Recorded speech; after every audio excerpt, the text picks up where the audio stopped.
agradecer a nombre de las Facultades Sociales, la Escuela de Antropología, también el Centro de Estudiantes de Antropología, que ha participado con la escuela en la coorganización de esta mesa, teniendo en cuenta además que es un horario un poco complicado por las clases que se están desarrollando, pero igual como docentes y estudiantes no queríamos dejar de pasar la oportunidad o un poco más de tiempo en poner un tema de discusión respecto a un tema que tiene un interés académico sin duda alguna, pero también tiene un interés político muy evidente, muy fuerte, y que se va a ir configurando, digamos, nuevos escenarios de reflexiones, preguntas y agendas políticas en distintos actores sociales en el país. Entonces, les reitero el agradecimiento por acompañarnos en esta mañana y en esta mesa.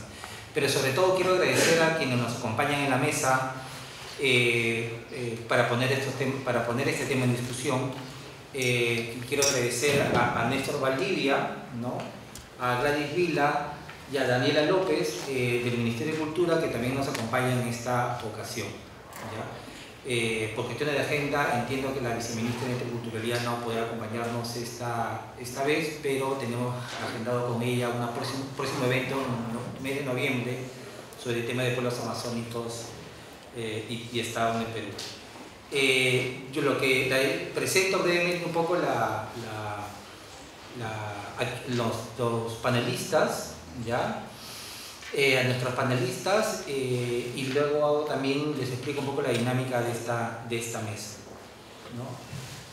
Néstor Valdivia es sociólogo por la Universidad Católica y tiene un posgrado en Sociología por el Colegio de México. Es investigador asociado de GRADE, ¿no?, en las áreas de pobreza, equidad, educación y desarrollo humano. Estaba viendo tu currículum, Néstor, tienes, digamos, ya demasiadas publicaciones, ya mucho. Pero en particular yo quisiera rescatar algunas, ya asustaba un poco, pero algunas que son como pertinentes al tema de esta mesa, y es Negra Soy, Color Bonito, el papel de la raza y la identidad de los afrodescendientes en Perú, de 2014, 2013, las organizaciones de la población afrodescendiente en el Perú, discursos de identidad y demandas de reconocimiento, y el 2011, el uso de categorías étnico-raciales en censos y encuestas en Perú. Gladys Vila Pihue es dirigente indígena quechua de Huancavelica, específicamente de la comunidad de Churcampa, provincia de Tayacaja. Carpapata, mira, está el dato. Bueno, está cerca. Está cerca de Churcampa, ¿ya?, de la provincia de Tayacaja. Fue fundadora y presidió la Organización Nacional de Mujeres Indígenas Andino y Amazónicas, ONAMIAP, entre el 2010 y el 2015. ¿Tengo las fechas? Y actualmente es coordinadora de la Comisión de la Mujer en la Asociación Nacional de Productores Ecológicos. Daniela López es cientista política por la Universidad Católica, ¿no?, licenciada en Ciencia Política, y es especialista y coordina temas de análisis social y cualitativo sobre pueblos indígenas del Viceministerio de Interculturalidad, y fuiste vocera de la campaña, Daniela, perdón, Yo me identifico, a propósito de la sensibilización que se organizó sobre el tema de autoidentificación étnica y el censo 2017.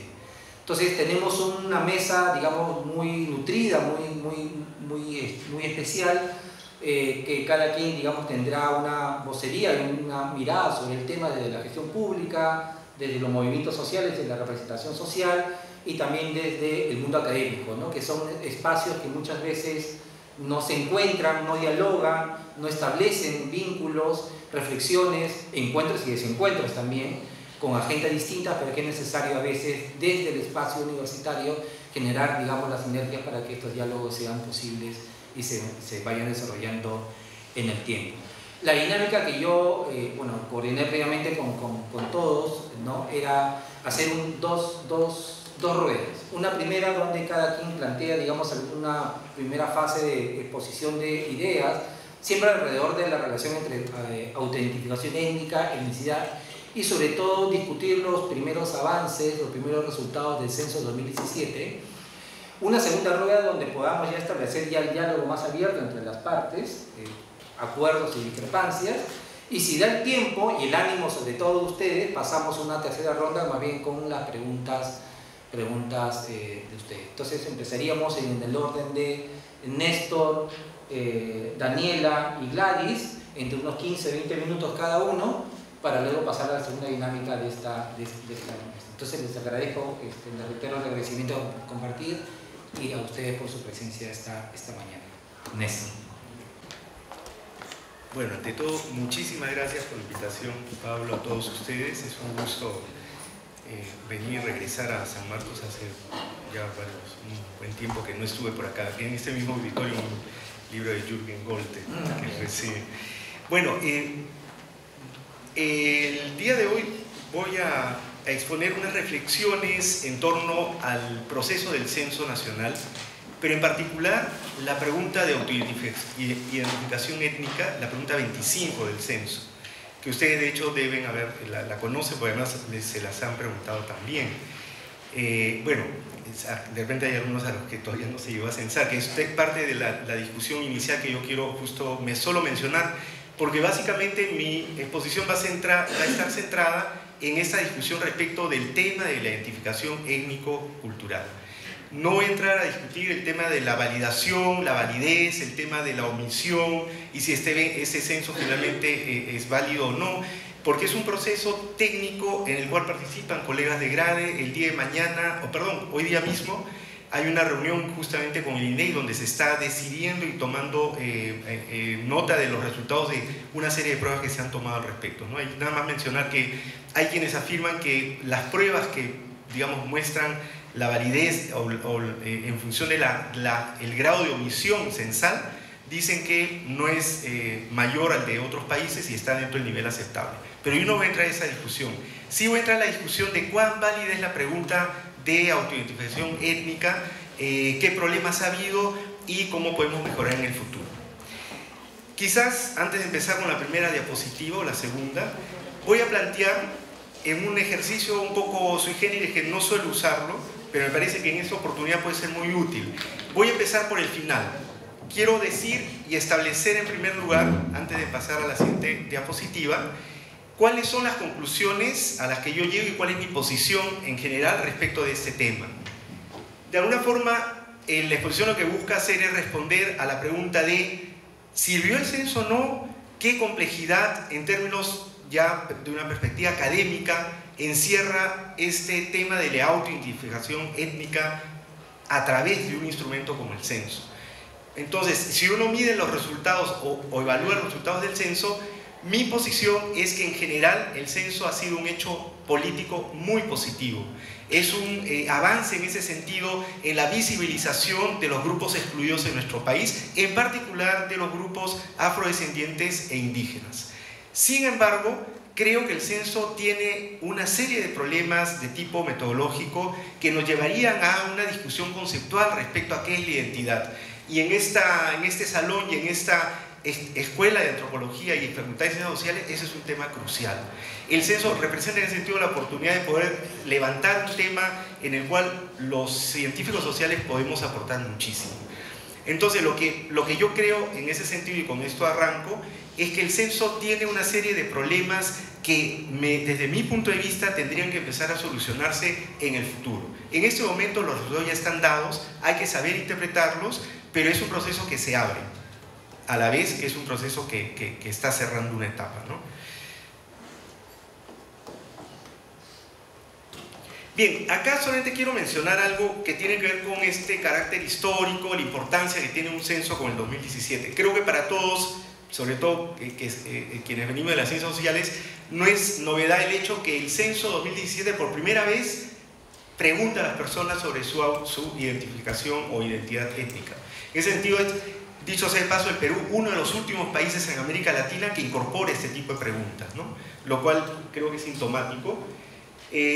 La segunda idea que hay que dejar sentada es que el censo de población y en particular todo este tema de la autoidentificación tiene dos dimensiones, una dimensión política y una dimensión técnica o académica, si quieren ponerlo de esa forma, ¿no? Es una relación compleja. De hecho ha habido un proceso de preparación donde fue un comité técnico que se creó en el INEI y donde estuvo representados precisamente las tres partes a las que aludía Pablo ahora, ¿no? El Estado, las organizaciones étnicas y la academia. No es la primera vez en las estadísticas oficiales que se incorpora una pregunta de autoidentificación étnica. Es primera vez en un censo nacional, pero no es primera vez en encuestas. Concretamente tenemos acá, menciono acá las 4 principales. De hecho, la encuesta nacional de hogares desde el año 2000 ya incorpora una pregunta de este tipo, ¿no? En realidad 2001. ¿Qué es lo que sucede? Vamos a analizar ahora cuáles son las categorías que se usaron y en ese sentido cuánto representó un avance el censo que actualmente se incorporó. Hubo un estudio el año 2004 donde participó GRADE precisamente sobre población afroperuana que también incorpora una pregunta de autoidentificación. Y en la encuesta nacional continua en 2016 GRADE también aportó con una pregunta con la particularidad que en ese momento sugerimos que fuera una pregunta de opciones múltiples, tema sobre el cual me voy a referir luego. Y finalmente la ENDES tiene información, incluso que es poco explotada, poco usada, y debería ser usada por nosotros los científicos sociales, con resultados interesantísimos, también con una pregunta de autoidentificación étnica. Los resultados del Censo Nacional 2017 tienen de hecho la pregunta sobre idioma hablado, y es una manera a través de la cual se ha podido a lo largo de muchos años y décadas en el Perú saber la dimensión de la población, en particular la población indígena, específicamente la población indígena, o el afroperuano obviamente no entra en esta categoría. Estos son los resultados del censo actual. En ese sentido es una línea de continuidad respecto a lo que había antes, y lo que tenemos es, en una primera mirada, el censo está confirmando las brechas económicas, sociales y de educación en general entre los grupos que son indígenas y los grupos que no son indígenas, ¿no? Solamente a modo de ejemplo podemos ver cómo las personas con lengua castellano tienen un nivel de analfabetismo o sin ningún nivel de instrucción de 3%, en cambio las poblaciones indígenas amazónicas como las ayánicas 22%. Este tipo de información va a ser muy útil para los estudios que podamos hacer desde las ciencias sociales. Pero ya hay estudios que se han hecho antes, solamente la gran diferencia es que esto es una data de tipo censal, mucho más poderosa, mucho más amplia. ¿Cuál es la novedad respecto a la etnicidad en el censo? No es la lengua, en realidad, aunque en la lengua hay todo un tema que Gladys podría seguramente luego explicar bastante. La lengua, ustedes saben, como científicos sociales, no es un asunto sencillo de medir, hay dimensiones diversas para capturar ese tema del fenómeno de la lengua y su importancia como elemento identitario. Desgraciadamente en el censo solamente se usó una, que fue la lengua materna, pudiendo haberse usado muchas otras, ¿no? Esto Gladys seguramente lo va a explicar. Sin embargo, más que la lengua, porque en ese sentido fue prácticamente la misma pregunta que se viene haciendo en el ENAO y en otras encuestas desde hace décadas, incluso censos nacionales desde hace décadas, la pregunta novedosa es esta de acá, la pregunta número 25, que dice textualmente: por sus costumbres y sus antepasados, ¿usted se siente o considera? Y el encuestador tenía que leerle cada una de estas categorías, ¿no? Quechua, aymara, nativo indígena de la Amazonía, perteneciente a parte de otro pueblo indígena originario, negro, moreno, sambo, mulato, pueblo afroperuano o afrodescendiente, blanco, mestizo, otro, especifique. Es en torno a esta pregunta que quiero plantear una serie de ideas y de conclusiones a partir de los estudios que hemos realizado. En primer lugar, hay algunos temas conceptuales que solo los voy a mencionar por un tema de tiempo, que es bien importante tener en cuenta. En primer lugar, debemos plantearnos la pregunta de qué se busca medir, analizar o captar o registrar con esta pregunta número 25. Y esto ya nos lleva a un debate primero, ¿no? Es decir, ¿es la identidad étnica? ¿Es la identidad cultural? Sí, claro, dirían, pero por otro lado hay categorías raciales. Entonces, ¿qué es? ¿La raza de las personas? ¿No? En fin, esto nos lleva a la discusión. Ustedes como antropólogos, sociólogos, obviamente son expertos en este tema, toda la complejidad que hay detrás del tema de la identidad étnica, ¿no? Y acá solamente quiero mencionar que hay una particularidad en instrumentos como este del censo. Los censos, y eso es una posición personal, obviamente me nutro en una serie de desarrollos académicos y conceptuales de otros autores que critican o en todo caso ven con ojos críticos instrumentos como los censos, porque finalmente los censos, además elaborados y hechos por el Estado, fueron finalmente ejercicios del Estado para categorizar a la población, aun cuando obviamente pueden darse a nivel más participativo y a través de las consultas más diversas con la propia población, ¿no? Pero no dejan de ser un instrumento que mide cuantitativamente un fenómeno que es mucho más complejo como para poderlo reducir a categorías excluyentes, ¿de acuerdo? Unívocas, es decir, uno es o quechua o no es lo demás, o si uno se define como negro, mulato o sambo, o nos definimos como, yo me defino como moreno, ya, por lo tanto no soy aymara, no soy quechua, no soy mestizo, tampoco blanco, ¿de acuerdo? Esa es la lógica que está detrás del censo. Mi punto de vista es que esa lógica genera una serie de problemas que luego voy a mostrar.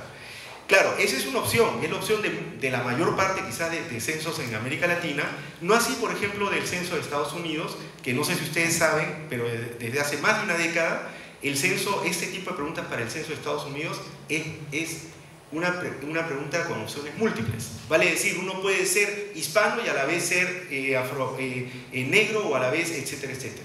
Uno puede marcar más de una opción. Y ese tipo de instrumentos o de lógica responde a la idea de que las identidades son múltiples, trata de abarcar, en este caso, fenómenos más recientes de las generaciones nuevas que precisamente se ven enfrentadas en una serie de fuentes diversas de identidad, de padres que provienen precisamente de culturas o identidades distintas. Entonces, de alguna manera, este tipo de censo busca recoger esa multiplicidad o esas identidades flexibles, múltiples. Bueno, no es el caso del censo que se ha usado en el Perú. ¿Y por qué? Hay también razones para ello. Es muy complejo manejar preguntas múltiples. Es muy complejo. En términos estadísticos es mucho más fácil una estructura de este tipo, ¿no? Además, eso supondría un nivel de decisión, de agrupamiento que supone un nivel de complejidad técnica y política que está ya más allá, digamos, de la cédula censal y el hecho mismo. Es en la parte del análisis y de la manera como agrupamos a las personas de acuerdo a las respuestas múltiples que se definen los grupos étnicos en un país, lo cual supone una complejidad tremenda. Pero en todo caso, desde mi punto de vista, y esto en todo caso lo señalan varios académicos en el mundo, un evento y un proceso como el Censo Nacional en el Perú forma parte de un proceso de construcción de las identidades. Entonces, debemos tener en cuenta que frente al censo no va a registrar algo que existe, que preexiste al hecho y que simplemente se registra como quien mide su casa tiene piso de tierra o piso de cemento. Ya, tierra, correcto. ¿Se dan cuenta? Esto no es así. El censo en ese sentido refleja un proceso y puede cambiar en el tiempo, y de hecho lo ha sido así. Y en otros países eso es lo que ha pasado, en un periodo de tiempo bastante corto, ¿no? Desde mi punto de vista, el censo actual del Perú, el del 2017, ha representado la afirmación de la identidad afroperuana y su visibilización. Hay que tener en cuenta que es primera vez en los censos nacionales que se pregunta, primera vez en realidad a través de una pregunta de autoadscripción. La última fue el año 1940 a través de una pregunta sobre raza, digamos, ¿no? Pero en este caso, mi impresión, por cosas que podríamos conversar luego, es que el censo 2017 ha representado para la población afroperuana un avance, un espacio de construcción de su identidad, donde las mismas organizaciones se han movido mucho, han establecido campañas, ha habido en ese sentido, un activismo muy positivo para los grupos afroperuanos. Para el caso de los indígenas, yo tengo ahí un poquito más de dudas, quizás ahí Gladys podría compartir su punto de vista. El mío es que, en el caso de la población indígena, creo que ha sido más relativo.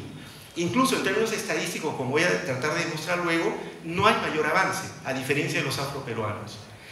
Y finalmente, la discusión y esto salió a raíz de lo del censo y bueno, los problemas también que hubo del censo, y cuando la academia en su conjunto se enteró acerca de las características de la pregunta de autoidentificación, hubo muchas voces críticas desde la misma academia que decían cómo es posible que hayan mezclado categorías propiamente étnicas, culturales, con categorías raciales. Esto podríamos tener una hora de discusión y de exposición y de intercambio sobre el tema, pero yo quiero dejar solamente dos ideas. La primera es que desde mi punto de vista no hay manera de acercarse al tema de la identidad étnica, cultural, digamos así, porque ya para empezar ahí, después vamos a ir a ese tema, ya hay un problema, si es que no tenemos en cuenta una serie de dimensiones identitarias. ¿Ya? En otras palabras, la raza es un elemento identitario, sí lo es, y lo es en particular en el caso de la identidad afroperuana. No hay tiempo para hacerlo, ni es el espacio para mencionarlo, pero a través de varios estudios que hemos hecho en GRADE, hemos demostrado que la identidad afroperuana en el Perú, ¿no? Afrodescendiente en el Perú, tiene un componente racializado muy fuerte. Entonces, ese es uno de los motivos por los cuales ustedes tienen en una ficha como esta, en una pregunta como esta, estas categorías que son efectivamente racializadas, ¿no? Pero ¿qué es lo que sucede? Esto nos remite a la pregunta de qué se trata con esta pregunta. Se trata de preguntar a partir de lo que creen los oficiales del INEI, lo que cree el Ministerio de Cultura, lo que cree la academia, o cómo la gente se autopercibe, cómo la gente construye su propia identidad. Y en este caso, yo puedo, en todo caso, afirmar, y estoy dispuesto a discutir y debatir, que en el caso afroperuano la raza sí cuenta. Y existe en el caso afroperuano la idea de que existe una raza negra. Y el contenido de la categoría negra o negro tiene un contenido profundamente identitario. No voy a entrar a discutir acá, además, las diferencias entre negro, moreno, sampo, etc., ¿no?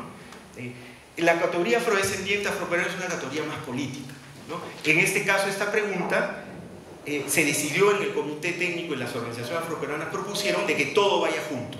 Mi punto de vista, por ejemplo, es que de esa manera se obtiene un porcentaje determinado. Se hubiera obtenido más si es que el pueblo afroperuano y afrodescendiente aparecía como una categoría distinta. Y esto simplemente por una regla estadística, ¿no? Pero bueno, es una decisión que hubo en su momento. Respondiendo nuevamente a la pregunta de qué busca medir o registrar la pregunta del censo, en este caso, acá solamente mencionar lo siguiente. Hay varios problemas con los cuales el censo en el Perú, como el que hemos tenido, se enfrenta. Primero, y esto lo he desarrollado precisamente en el libro que mencionó Pablo, desde mi punto de vista las identidades étnicas en Perú no son definitorias, no están fuertemente consolidadas, son más bien ambiguas, son flexibles. Hay una tendencia históricamente a que a lo indígena, primero a una negación a lo indígena, funciona para ciertas poblaciones, sobre todo amazónicas, no así para la población quechua. No existe un término o una categoría que identifique de manera, digamos, general o en conjunto a la población andina, quechua. Son más bien categorías mucho más localistas. Y en el Perú, y esa es una hipótesis que desarrollo en el libro, en el Perú lo que existe como categoría o etiqueta son, en este caso, las denominaciones que hacen referencia al territorio, al pueblo, al lugar de origen, la provincia, el distrito. Entonces, es bien complejo, por eso tratar de resumir todo en una sola categoría. Y esa complejidad es lo que ahora queda reflejado en los resultados que vamos a ver. Hay un tema de lo que yo denomino el nominalismo de lo indígena, ¿no? Un poco, yo entiendo la agenda política de las organizaciones indígenas, pero indígena no es un término, por ejemplo, que convoque a todo el conjunto de la población indígena del Perú. Y hay un tema a desarrollar desde mi punto de vista respecto a lo cholo, respecto a una serie de categorías que no han acabado siendo categorías de autoidentificación por la connotación discriminatoria y racista que tienen, ¿no? Pero esto hay que verlo y hay que analizarlo y discutirlo. Lo cholo yo creo que se ha empezado a resignificarse. Y yo creo que hay un espacio del mestizo cholo que no está siendo recogido a través de categorías como aymara y quechua. Y ahí viene finalmente, ya para avanzar, el tema de cómo trabajar lo mestizo. Y lo mestizo ha sido una discusión gigantesca dentro del comité técnico. Que dicho sea de paso, un comité donde yo participé en un momento, pero después yo no he estado presente. Pero sí ha aportado a través de estudios que he realizado para poder aportar justamente a la construcción de las preguntas del censo, ¿no? En particular el estudio sobre población afroperuana. Esta es una foto que me gusta mucho, primero porque es muy buena foto, es de un libro de Chirapac, es una comunidad campesina, ¿no? En la provincia de Ollón. Y esta foto, el libro, lo recomiendo, en todo caso el libro, precisamente trabaja, y ahí ven ustedes el título, ¿no? ¿Quiénes son los indígenas, no? Comunidad de San Cristóbal de La Paz. Es fascinante porque Chirapac, además, ¿no? Saben que es una organización indígena, trabaja esto a través de encuestas, en un estudio que hace ahí mismo en este pueblo, y lo curioso del caso es que aquellas denominaciones como indígena, como quechua, no son precisamente las denominaciones que usan estas personas, que digamos así, podríamos decir 20 características o elementos que nos llevan a nosotros como científicos sociales a decir, por supuesto que es población indígena. Digamos, además ellos se sienten, sin usar el término, se sienten indígenas. Tienen tradiciones, podemos definir una serie de rasgos de lo que entendemos por identidad. Suponen los otros, lo ven otros, además tienen una serie de elementos incluso que remiten a la historia, a la arqueología, uno de los quipus más antiguos hallados en Perú está acá, ellos lo han reivindicado. Hay un tema incluso digamos así, de elementos identitarios externos, marcadores como la vestimenta. Podríamos entrar a detallar 20 cosas, pero lo que quiero decir con esto es que esa complejidad no está reflejada en los resultados del censo, es mi punto de vista. Esa complejidad no está contenida, reflejada en las categorías que se usaron en el censo. Estos son resultados de esa pregunta 25. En primer lugar, como ha sucedido en las últimas encuestas del ENAO, yo les mencionaba, mestizo es la categoría mayoritaria. 60% de la población se reconoce como mestizo o se autodenomina como mestizo. En segundo lugar, un poco más de la quinta parte quechua, ¿no? Tercer lugar, blanco. Cuarto lugar, afrodescendiente. En este caso, por afrodescendiente están las categorías que habíamos mencionado antes. Quinto lugar, aymara. Y luego nativo o indígena de la Amazonía. Luego hay una serie de categorías donde aparecieron también Nikkei y Tuzán, porque dicho sea de paso, un reclamo, por ejemplo, estas comunidades de no haber sido consideradas en el censo. Lo cual tiene que ver, y esto hablaron con Gladys justo antes de la charla, con que el censo estuvo muy dirigido desde un enfoque de exclusión, ¿no? Lo cual también habría que remirar. Es decir, no digo que hay que dejarlo, lo que quiero decir es, si uno va a construir todo este instrumento con la idea de esto sirve para visibilizar a las poblaciones excluidas, inmediatamente uno tiene que pensar en los indígenas y los afrodescendientes. Pero los asiáticos, digamos así, los de origen asiático no aparecen. Sin embargo, aquí están.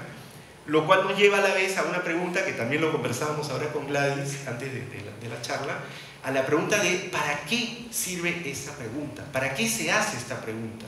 ¿No? Esa es me parece una pregunta crucial. Voy a avanzar muy rápido para simplemente mostrar algunos resultados del censo. Estos ya son resultados oficiales. Lo he tomado yo de este texto, de un texto que ha publicado el INEI a partir de los primeros resultados del censo. Acá lo que quiero hacer notar es cómo, miren, acá hay información inmensa para analizar cómo la población rural tiene un porcentaje de población quechua, aymara, indígena muy importante, ¿no? No así en el caso de la población urbana, pero en términos absolutos, démonos cuenta que la población quechua y la población indígena en general es urbana mayoritariamente. ¿Sí? Hoy en día, y ese es uno de los datos impresionantes, ¿no? Digo, hoy en día son las ciudades los que albergan estos grupos, a estas personas que construyen su identidad de esa manera, en contextos tan, entre comillas, urbanos, modernos, etcétera, etcétera, ¿no? Lo cual debe llevarnos a una serie de reflexiones y análisis, ¿no? Acá voy a pasar, porque ya el tiempo me va ganando, a ese tema de lo mestizo. Desde mi punto de vista, y acá solamente lanzo la idea, si hay tiempo después podemos seguirlo conversando, el mestizo es un problema, y lo es para los procesos del censo, lo ha sido para este censo. Es un cajón desastre, es todo, no es nada, es una categoría racializadora, pero a la vez no es solo racial desde mi punto de vista, y esto fue parte de la discusión que hubo en el comité, y ahí Gladys también participó y tienen 20.000 anécdotas sobre eso. Celada incluso participó, y hubo una corriente que proponía excluir la categoría mestizo, porque finalmente el mestizo, al incluirla, resta las categorías étnicas como indígena, y etcétera, etcétera. Y ahí está mi amiga Mariela Planas, que habla del mestizo como traidor, que hay esta idea desde las organizaciones indígenas, y que hay que romper, y ahí yo coincido con ella, con esta tendencia de esta idea. Yo creo que lo que hay que hacer, en verdad, es empezar a pensar mejor ¿qué hacemos con esa categoría mestizo? Pero no metiéndola debajo de la alfombra, no anulándola, ni tampoco quitando la posibilidad de un reconocimiento de aquella población que tiene derecho a autoidentificarse como mestizo. ¿De acuerdo? Porque eso nos vuelve a la pregunta de ¿para qué preguntamos la autoidentificación de la población? Si es solo para medir e identificar a estos grupos como casi que aparecerían como grupos minoritarios, o es para abrir la discusión en un enfoque de diversidad cultural y donde todos los peruanos acabemos ubicados o con voz propia y una identidad reflejada. Esa es la discusión que está detrás. Ahora, mi punto de vista es que dado que las identidades culturales étnicas en el Perú son tan complejas, flexibles, no son fuertes, son identidades más bien débiles, ¿no? Por muchas razones que no viene al caso discutir, dado todos esos contextos es muy difícil hablar, y adicionalmente no existen etiquetas abarcadoras, y eso para mí es crucial, porque en un instrumento como este, como el censo, las etiquetas son cruciales, porque es la etiqueta lo que define finalmente la autodescripción, ¿no? Y finalmente las estadísticas, ¿no? Y el problema, y con eso voy a terminar la exposición, el problema es que cuando uno se sumerge a través de una mirada etnográfica en las comunidades y a la forma de construcción de las identidades, tanto de afroperuanos como de indígenas, lo que encuentra es una complejidad que casi lo lleva a decir a uno, es imposible reducir todo esto a un instrumento como el censo o como una encuesta. Y ese es el desafío que tenemos nosotros, ¿no? Decía yo que yo apuesto en ese sentido, teniendo en cuenta que desde mi punto de vista las identidades son flexibles, que existe además una idea del mestizaje que todavía nos falta, desde mi punto de vista, auscultar mejor, precisar, profundizar, porque no podemos quedarnos con la idea simplemente el mestizo es el negador, es el avergonzado. Mi punto de vista es que no es así. Es como cuando las organizaciones afrodescendientes dicen la población todavía usa categorías como negro porque tiene la mentalidad del colonizador internalizada.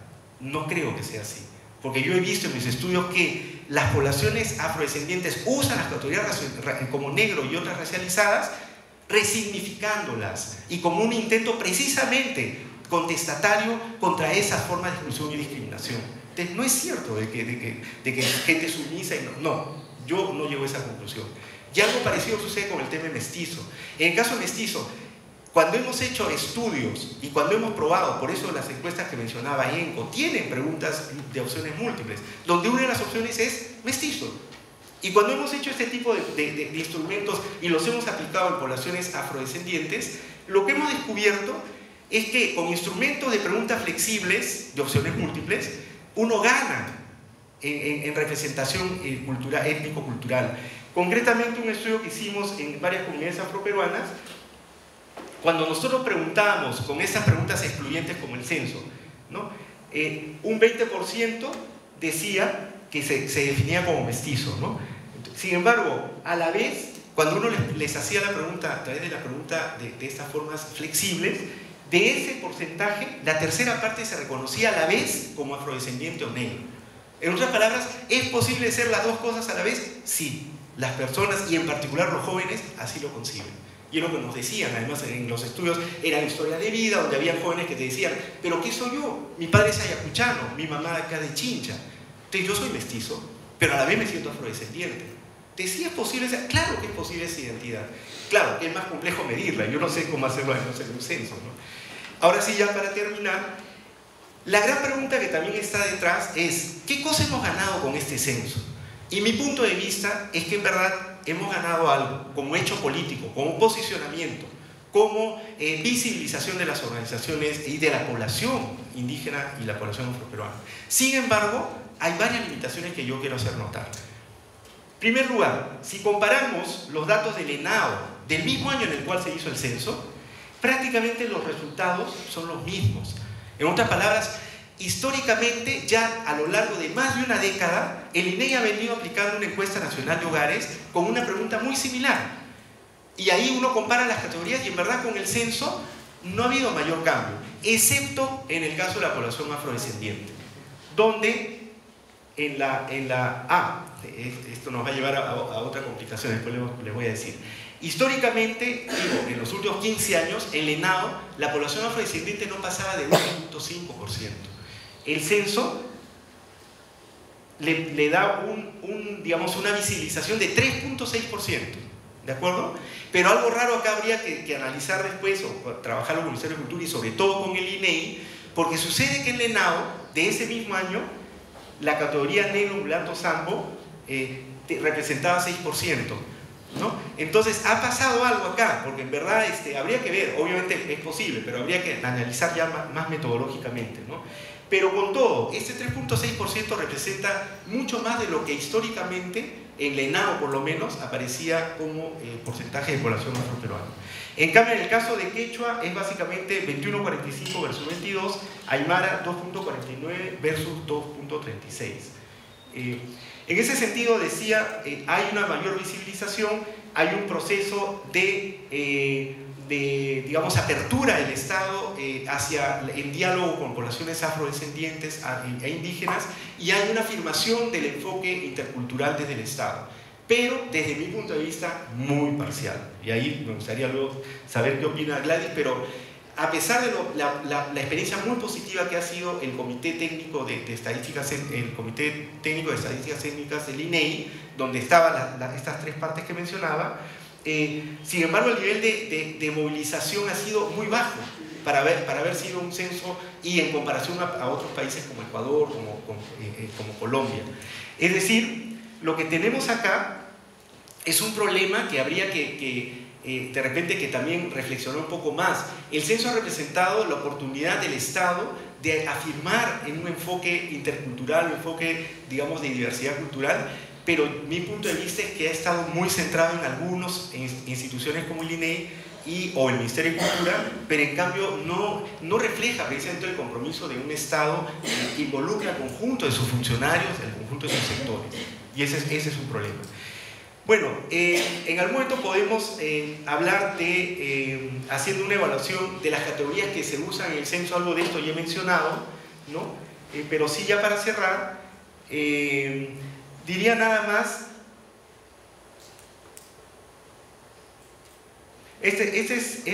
son los datos del ENAO, por si acaso, y la evolución que tuvo precisamente las autoidentificaciones a través de los años, y como el año 2017 hay un incremento importante en casi todas las categorías, pero sobre todo la de población afroperuana, en su nivel de representación.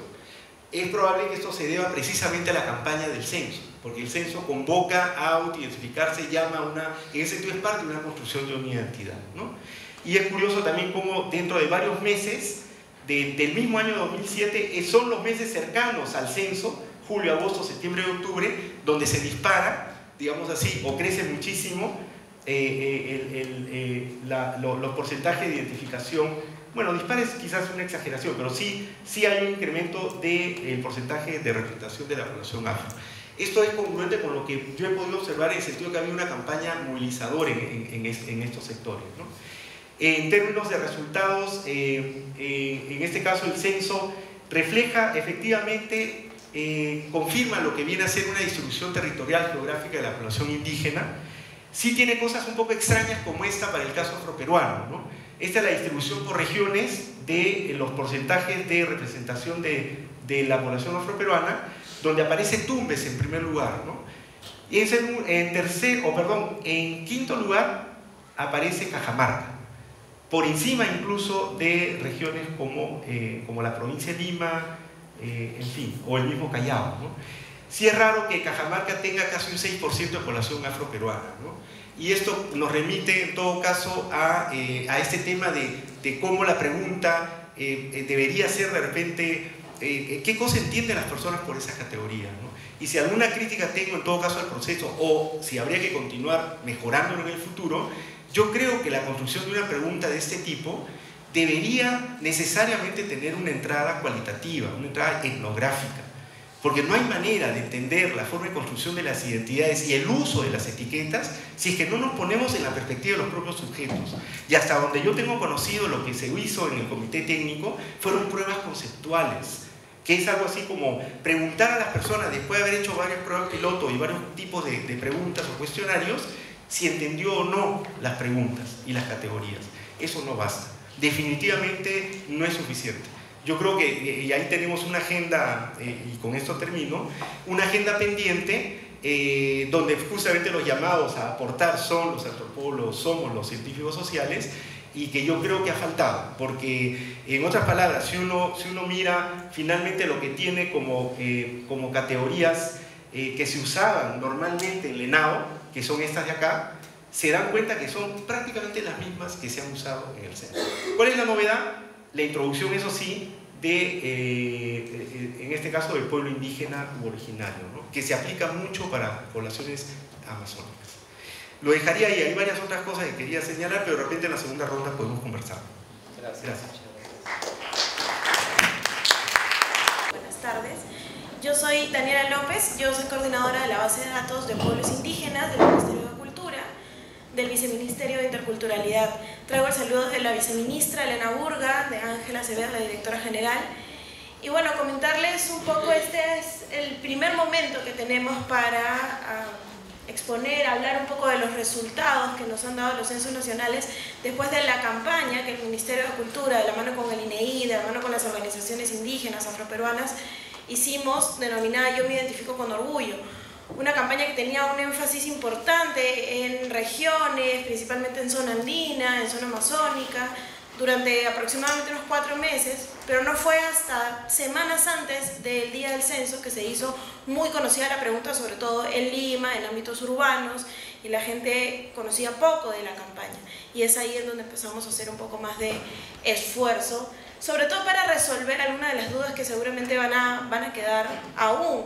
¿Para qué sirve esta pregunta? ¿Por qué es importante? ¿Qué nos deja? ¿Qué nos trae?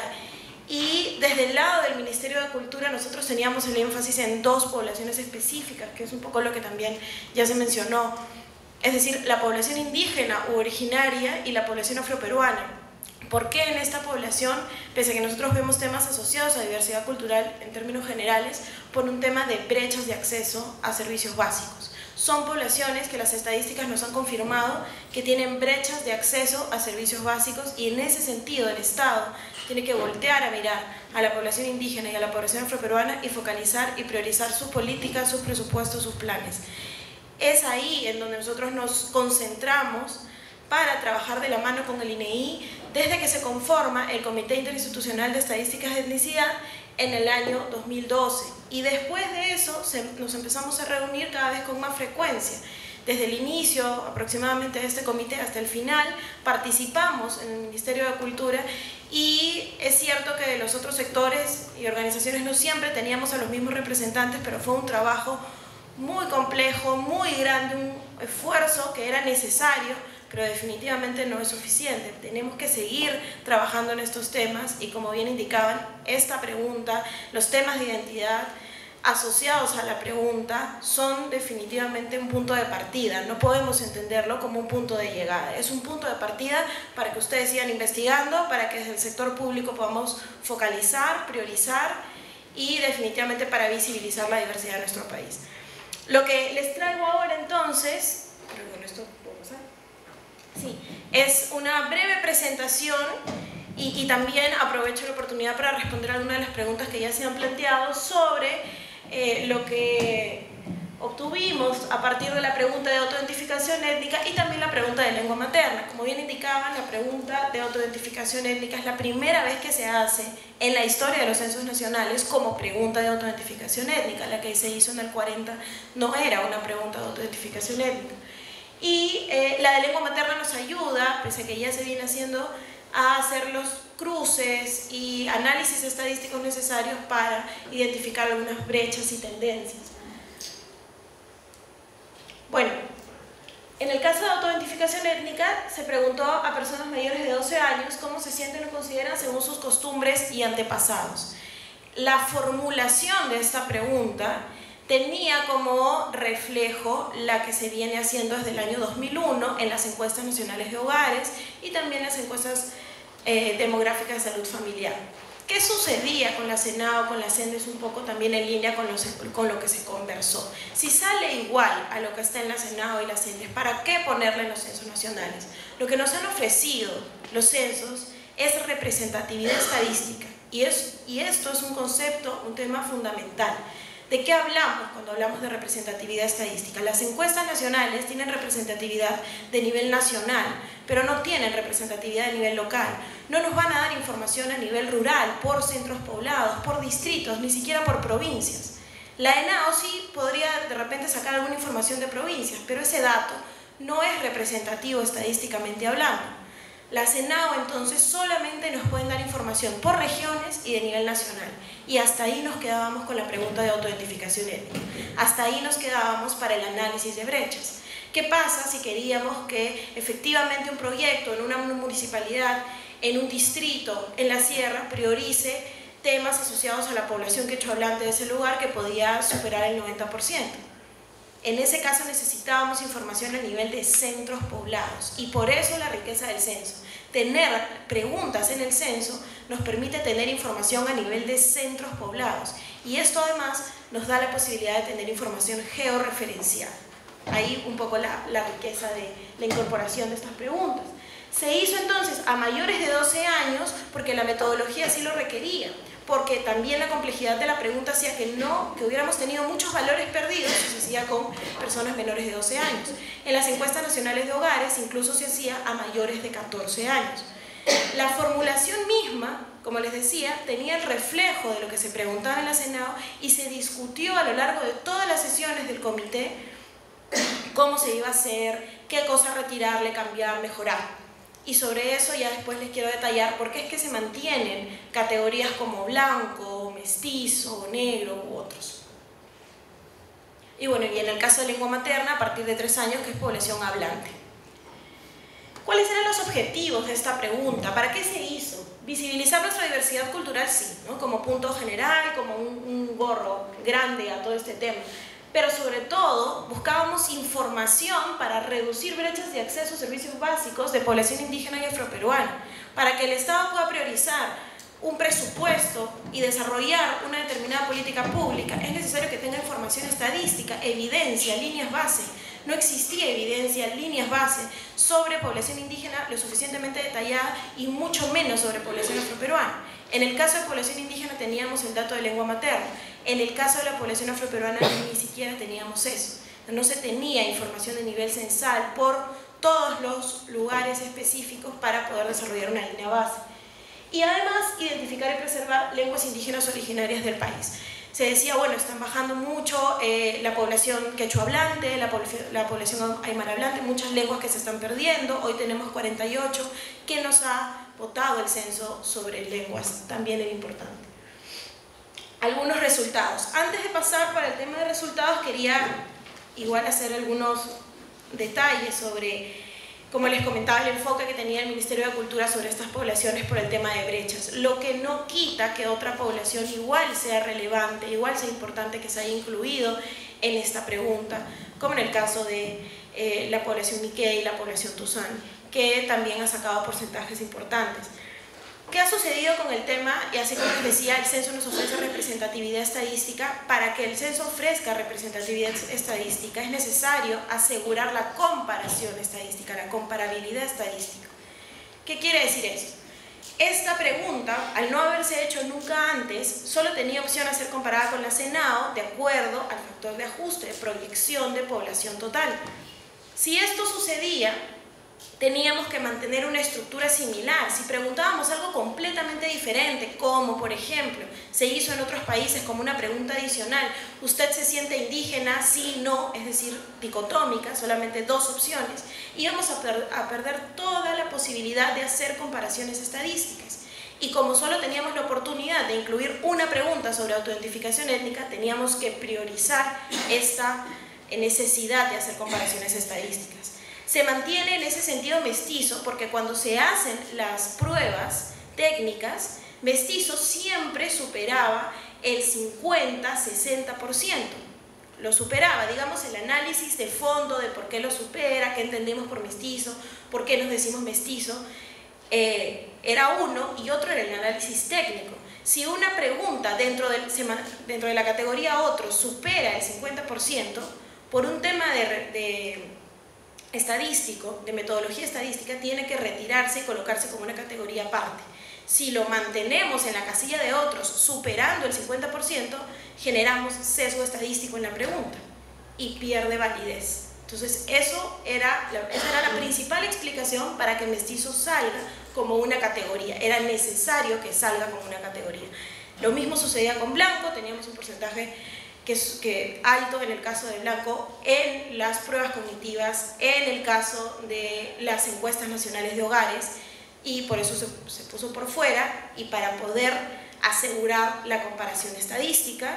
Y en el caso de la población afroperuana, que se acumulen todas en una, fue una solicitud expresa de los representantes de las organizaciones afroperuanas para colocar ahí la mayor cantidad de formas en que ellos se identifican. Sobre eso, entonces, era importante tener en cuenta que la campaña, como armamos la campaña en coordinación con las organizaciones, buscaba no solamente explicar toda la parte técnica relacionada a la pregunta, sino explicar o tratar, digamos, de que la población ponga en agenda el tema de la identidad, de la etnicidad. Ponerse a discutir de este tema ya era un logro, más allá de si están de acuerdo o no, ya era un logro que el tema esté en agenda.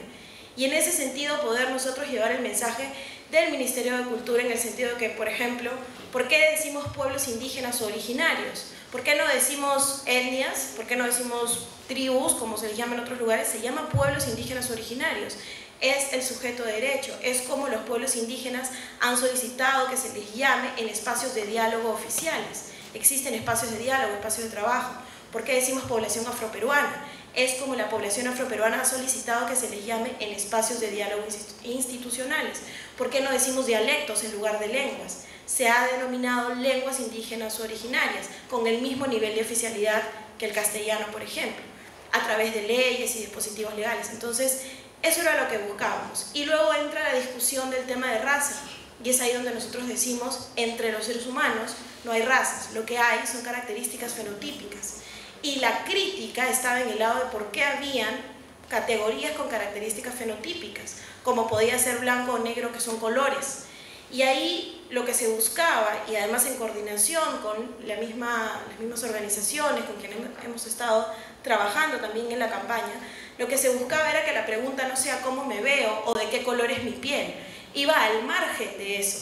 Es decir, yo puedo sentirme afroperuana por haber vivido en un contexto de población afroperuana, por tener costumbres, prácticas asociadas con la población afroperuana, y lo mismo con el caso de la población indígena, al margen de cómo me visto, al margen de cómo me veo, al margen de mi color de piel, de cómo hablo, de dónde vivo. La idea era identificar qué era lo que queríamos resaltar, qué cosa queremos resaltar de nuestra historia de vida, de nuestra historia familiar, para poner por delante, para priorizar. Si bien es cierto, la pregunta, como ya nos la enseñaron hace un momento, es una pregunta que tenía para elegir una sola categoría, pero logramos en este comité, y como resultado de las pruebas cognitivas, que tenían toda una metodología también asociada con la psicología, para ver si se entiende o no, que se coloquen 3 espacios en blanco para que los empadronadores pudieran ahí llenar. ¿Y qué es lo que han llenado? Cosas como mestizo quechua, quechua aymara, afroperuano aymara. Y sobre la base de eso nosotros estamos ahora haciendo todo un trabajo de la mano con el INEI de revisar las categorías otros en todos los casos, tanto en la pregunta de lengua como en la pregunta de autoidentificación. Esta revisión nos va a permitir corregir la proporción de cada uno de los resultados. En ese sentido, los resultados que vemos aquí son resultados generales, pero se va a poder corregir el dato específico porque con un equipo también de antropólogos y sociólogos se está revisando lo que las personas han respondido y los lugares en donde lo han respondido para poder recategorizarlo. Eso es un trabajo que estamos haciendo y que definitivamente es bastante complejo, pero estamos en este proceso. Entonces, con esto, y tomando en cuenta que no hay resultados todavía generales, hemos hecho algunos de los cruces asociados a lo que nosotros necesitábamos para hacer la priorización de las políticas públicas. Brechas. 30% de la población peruana se autoidentifica como parte de un pueblo indígena o originario o de la población afroperuana, más o menos este es el resultado general. Tenemos 26% población indígena o originaria, 4% población afroperuana, y se encuentran en las 25 regiones del país, es decir, están en todo el Perú. Un poco esto nos sirve para ir cerrando con estos estereotipos. La población indígena está lejos, la población indígena solo está en la Amazonía, la población afroperuana solo está en la costa, hay afroperuanos en todo el país, y en ese sentido, estudios previos que se habían hecho también desde el Ministerio de Cultura ya venían confirmando que no es extraño que exista población afroperuana en Cajamarca. ¿Qué es lo que sucedió con el dato de población afroperuana? En el caso de las encuestas nacionales de hogares, como les explicaba, hay un tema de representatividad nacional. Es decir, las cifras por distritos, por provincias no son representativas. Y tampoco a nivel urbano y rural necesariamente. Entonces, como los censos nos dan datos mucho más específicos y los censos se recogen un solo día en zonas urbanas y 15 días en zonas rurales, este dato como tal, en el caso de la población afroperuana, no podía ser comparable con el dato de las encuestas nacionales de hogares. Las encuestas nacionales de hogares se recogen durante todo el año. Al ser dos metodologías distintas, entonces no podríamos haber dicho algo así como la ENAO, que es un resultado previo, nos decía 6% y el censo nos dice 4%, acá hay algo raro. En realidad lo que estaba sucediendo era un tema metodológico, estadístico en la comparación. No es incorrecto. La ENAO recoge a lo largo de todo el año y nos ha podido dar quizá una cifra más alta, y el censo recoge en un día o en 15 días dependiendo de la zona, y la representatividad del censo es mucho más específica. Por eso es que da cifras distintas, pero eso no quiere decir que el censo esté incorrecto, ¿no? Bueno, otra de las cifras que nosotros pudimos procesar fue la autoidentificación étnica por región, y llamaba muchísimo la atención el caso de Puno. Revisando las datas anteriores, la información que nosotros también tenemos a partir de la base de datos de pueblos indígenas sobre el número de localidades, porcentaje de hablantes, el 90% de la población de Puno se considera indígena, y eso había generado aproximadamente un incremento de más del 15% de lo que salían en datas anteriores.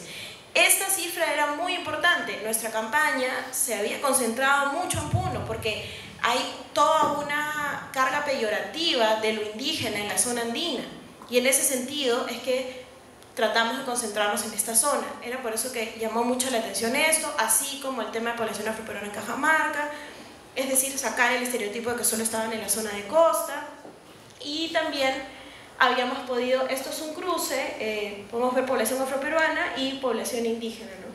Llama la atención lugares como Ayacucho, Apurímac, Loreto, ¿no? Por la cantidad de diversidad. Sobre el dato de zonas rurales y zonas urbanas, una de las cifras más interesantes es que la población indígena prioritariamente se ubicaba en zonas urbanas. Es decir, nosotros ya lo mismo, teníamos más o menos estas cifras, pero poder tener ya un dato censal que nos confirme que la población indígena está en poblaciones urbanas, muy asociado también a dinámicas migratorias, es importante. Nos permite qué cosas a nivel del Estado, que si un sector decide hacer un determinado proyecto, una determinada política, que tiene que ver con una zona urbana y tiene que inyectar presupuesto a eso, ya tiene una evidencia que confirme que ese determinado proyecto política tiene que tener un enfoque intercultural pensado en población indígena. ¿Por qué? Porque la población indígena principalmente está en zonas urbanas. Ya tenemos evidencia, tenemos cómo sustentar una solicitud adicional de presupuesto para determinado plan, proyecto, política. Por eso era necesario tener estas cifras. Si solo presentábamos las cifras del ENAO, teníamos esta limitante de la representatividad. Tenemos también brechas a nivel educativo. Por ejemplo, personas que no cuentan con algún nivel educativo, pueblos indígenas es el 9%, población afroperuana el 5%, y 3% de quienes no se identifican como parte de estas poblaciones. Hay diferencias que ahora ya se hacen mucho más evidentes. En el caso de acceso a agua dentro de sus viviendas, 26% no cuenta con acceso a agua dentro de sus viviendas en el caso de población indígena, 19% en el caso de población afroperuana, y esto se mantiene en el caso de quienes no forman parte de ninguno de estos dos grupos. La brecha para el caso de desagüe, 28% en pueblos indígenas originarios, 22% en población afroperuana, se reduce al 15% en quienes no forman parte de estos grupos. En el caso de lengua materna, y acá nosotros, estos son, como les decía, primeros resultados para hablar de brechas. Podemos también sacar brechas para acceso a servicios de salud específicos, posta, distancias. ¿Cómo vamos a hacer el cálculo de distancias? Cuando el INEI nos facilite la información de los centros poblados ubicados Ya en un mapa vamos a poder calcular la distancia desde una localidad determinada hasta la posta más cercana, hasta la comisaría más cercana, hasta la capital de distrito más cercana, y sobre eso también establecer brechas de acceso. Por eso es importante esta información, y además vamos a poder incluir también datos de autoidentificación en estos cálculos. El tema de la lengua materna es importante en su cruce con autoidentificación étnica. Aquellas zonas en donde se habla mayor cantidad de lengua indígena, el dato de autoidentificación también es alto. Hay zonas en donde no se habla lengua indígena, pero el dato de autoidentificación es alto. Por eso siempre ha salido lengua materna aproximadamente 5 millones y autoidentificación étnica ha salido aproximadamente 6 millones. Entonces, estamos hablando de más personas que se autoidentifican indígenas de las que hablan una lengua. Por eso también era necesario tener la pregunta, porque los pueblos indígenas no son solo aquellos que hablan una lengua indígena. Hay mucha población que mantiene prácticas, costumbres y no necesariamente habla la lengua. Un caso representativo es el de los Pucama. Pudimos obtener información específica y sabemos que del 2007 al 2017 aumentaron en 800 personas. Si hablamos en cifras porcentuales, va a salir un dato muy chiquitito. 800 personas de los 31 millones de peruanos que somos es muy bajo. Sin embargo, para el caso del pueblo Pucama, eso es muy importante. Esta era una lengua que se estaba perdiendo. Se inició un proceso de revitalización, además promovido por la misma población Pucama. Y ahora tenemos cifras que evidencian que eso funcionó. En un periodo de 10 años aumentaron en 800 las personas que dijeron que su lengua materna era el Pucama. Lo mismo sucede con los Shipigos, que aumentaron en casi 11.000 personas. Son algunas de las cifras que teníamos para el tema de lengua materna. 16% del total de hablantes aprendió a hablar en alguna de las 48 lenguas indígenas originarias que se sabe hasta la fecha. ¿No? Aproximadamente 4.400.000 peruanos. Quechua, 85%, Aymara, 10.1%, Ayánica, 1.6%, Ahuajún, 1.3%, sobre el total de hablantes de una lengua indígena originaria. Este es un gráfico que tenemos para el caso de total de hablantes de lengua indígena originaria 2007-2017. Hemos comparado un censo con el otro para ver si han subido o bajado las lenguas en todos los casos. Tenemos casos en donde algunas han bajado. Podemos ver, por ejemplo, en el caso de Quechua ha bajado un poquito, pero otras han subido, y las que han subido están principalmente en otra lengua indígena u originaria.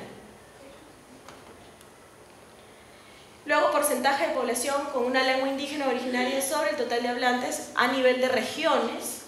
Y aquí llama muchísimo la atención el caso de Puno, así como en autoidentificación. Como les decía, el porcentaje de autoidentificación es alto, el de lengua también solía ser alto, coincidía en la mayoría de casos. Y esto es algo de lo que ya les venía conversando, ¿no? El tema de Pucama, con más de 800 personas desde los censos 2007, más de 11.000 personas que hablan Shipibo ahora, y bueno, se confirma la cifra que teníamos de que el distrito más poblado del Perú, que es San Juan del Lurigancho, tiene como el 26% de su población es quechua hablante, se autoidentifica como indígena, y quechua hablante supera casi el 15% en el caso de San Juan del Lurigancho. Es decir, estamos hablando de cifras, como les decía, que nos dan la oportunidad de generar información concreta para el desarrollo de políticas, y en el caso del Ministerio de Cultura, como entidad rectora, tenemos la responsabilidad de generar data, de ofrecer información actualizada sobre las estadísticas de la población indígena y afroperuana del país. Hay esfuerzos muy valiosos con los que nosotros conversamos y estamos siempre en contacto de distintos investigadores, de distintas organizaciones, ONGs, que nos ayudan a actualizar nuestra información. Lo importante es que la data oficial del Estado esté en línea con lo que se viene investigando, con lo que se tiene que mejorar, actualizar. Es importante entonces tener en cuenta que todo este esfuerzo para esta pregunta fue necesario, era necesario hacerlo así, era necesario que tenga esta forma la pregunta ahora, pero no es suficiente. Ya tenemos la pregunta en los censos, no hay manera de sacarla. La vamos a seguir teniendo en los censos, pero no solo en los censos nacionales. Con esto se aprueba también la obligatoriedad de que la variable de etnicidad esté en todos los registros administrativos del Estado peruano. Y eso no es poca cosa. Que la variable esté en todos los registros administrativos quiere decir que si vamos a ir a la posta y nos vamos a registrar, nos tiene que hacer la pregunta. Probablemente la metodología cambie, porque no es lo mismo hacer una pregunta en un censo que en una ficha para la posta, pero tienen que recoger información sobre etnicidad, y en eso es en lo que vamos a trabajar ahora en adelante. Que esto se recoja en postas, en comisarías, en todos los espacios del Estado, del sector público, en donde pidan información. Y nos va a servir para poder llevar un control de la variable autentificación étnica, de la variable lengua materna, hacia los siguientes censos nacionales y tener cada vez información más actualizada. Visibilidad existe, ahora hay visibilidad estadística, hay más datos, hay evidencia, y hay además la necesidad de seguir investigando, de seguir trabajando en conjunto desde el Estado, desde la sociedad civil, desde la academia, para que este tema no pierda vigencia y se mantenga en agenda. Gracias. Pai yapayay kichikpa, kuyayapa y sumas puncha o con puncha o cacho. Primeramente agradecer por la invitación y sobre todo ya me antecedieron las dos personas que ya expusieron en este importante conversatorio que es Midiendo nuestra diversidad cultural. Entonces yo más bien quiero ya estadísticamente, un poco ya hemos podido ver, quiero referirme un poquito al proceso y por qué el tema de la importancia para nosotros los indígenas de incorporar una pregunta de autoidentificación en el censo del 2017. Y para empezar un poco quiero reflexionar con ustedes. Quisiera que me levantan la mano las personas que tienen abuelos y abuelas que hablan algún idioma indígena. Quechua, aymara, ashaninka. Y que tengan madres y padres que hablan idiomas indígenas. Ya disminuye. ¿Y quiénes actualmente ustedes hablan algún idioma indígena? Tenemos solo 3. Esa es un poco de conocer nuestra realidad étnica, pero también conocer qué idioma hablamos actualmente. En el pasar de los tiempos, como podemos ver, se van perdiendo, ¿no? O sea, nuestros abuelos y abuelas mantenían un idioma materno propio, pero nuestros padres como que ya no, y muchas veces nuestros padres y madres nos obligaban a no hablar el idioma materno porque se creía que no es importante, y una experiencia mía es esa, ¿no? Porque mis padres siempre decían, no aprendas el quechua, eso no te va a servir para la vida. ¿Para qué vas a aprender? Aprenda el español. Y en el colegio mismo nos insistían en nuestras comunidades que solamente se hable castellano, que no se hable el idioma materno porque eso no te iba a servir en la vida. Viniendo desde estas realidades y cuando aún vivimos en comunidades tanto andinas y amazónicas donde había ese tema de los terratenientes que lo llamaban los hacendados, siempre para qué se usaba esta palabra indígena, ¿no? Era para decirte ese indio, o sea, se ha usado mucho esta palabra para discriminarte, para marginarte, para menospreciarte. Entonces, justamente ahora, empezar en el marco de derechos y empezar a reclamar de decir que también soy indígena y tengo derecho, pues cuesta, ¿no? Y quiero referirme en 3 momentos, sé que el tiempo nos gana, en estos minutos que tengo, es partir de por qué para los pueblos indígenas fue importante impulsar la pregunta de autoidentificación. Muchas veces nosotras y nosotros, los indígenas que estamos en organizaciones indígenas, exigimos siempre que haya respuesta a los problemas que tenemos. Podríamos hablar problemas de salud, problemas de educación, pero siempre la pregunta del Estado era, ¿pero cuántos son? ¿Quiénes son? No teníamos estadísticas, no contamos con estadísticas diferenciadas por cultura. Por ejemplo, se habla de una alta tasa de mortalidad materna, es en lo rural. Pero en ese lo rural, ¿cuántos quechuas? ¿Cuántos aymaras? ¿Cuántos ashaninkas?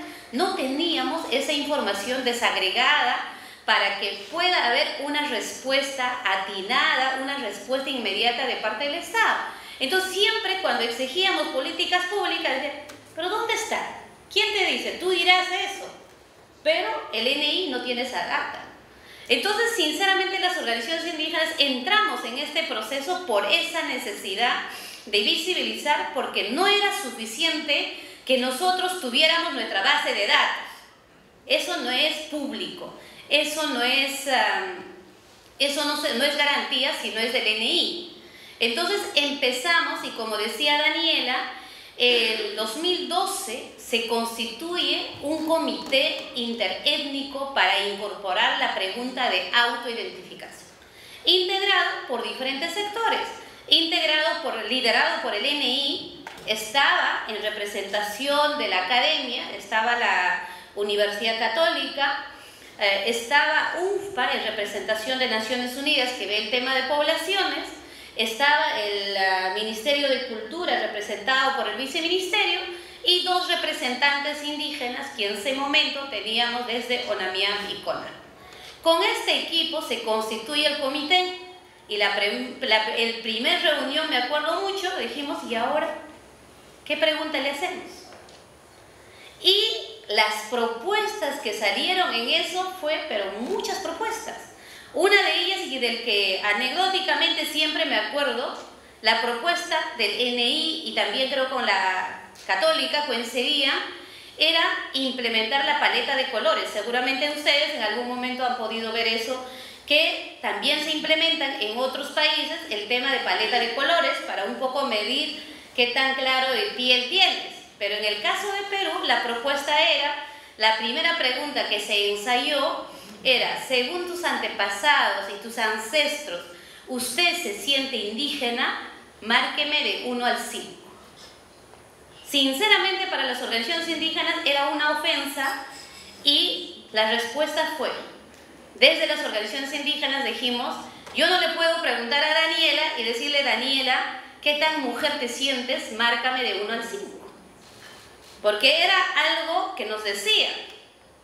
Nos ha costado mucho entendernos dentro del comité. Hemos pasado que había reuniones en las que terminábamos abrazados, pero había reuniones en que ni nos despedíamos, cada uno se iba por su lado, porque obviamente la pregunta de autoidentificación era compleja de entender y sobre todo al momento de analizar el tema de las categorías.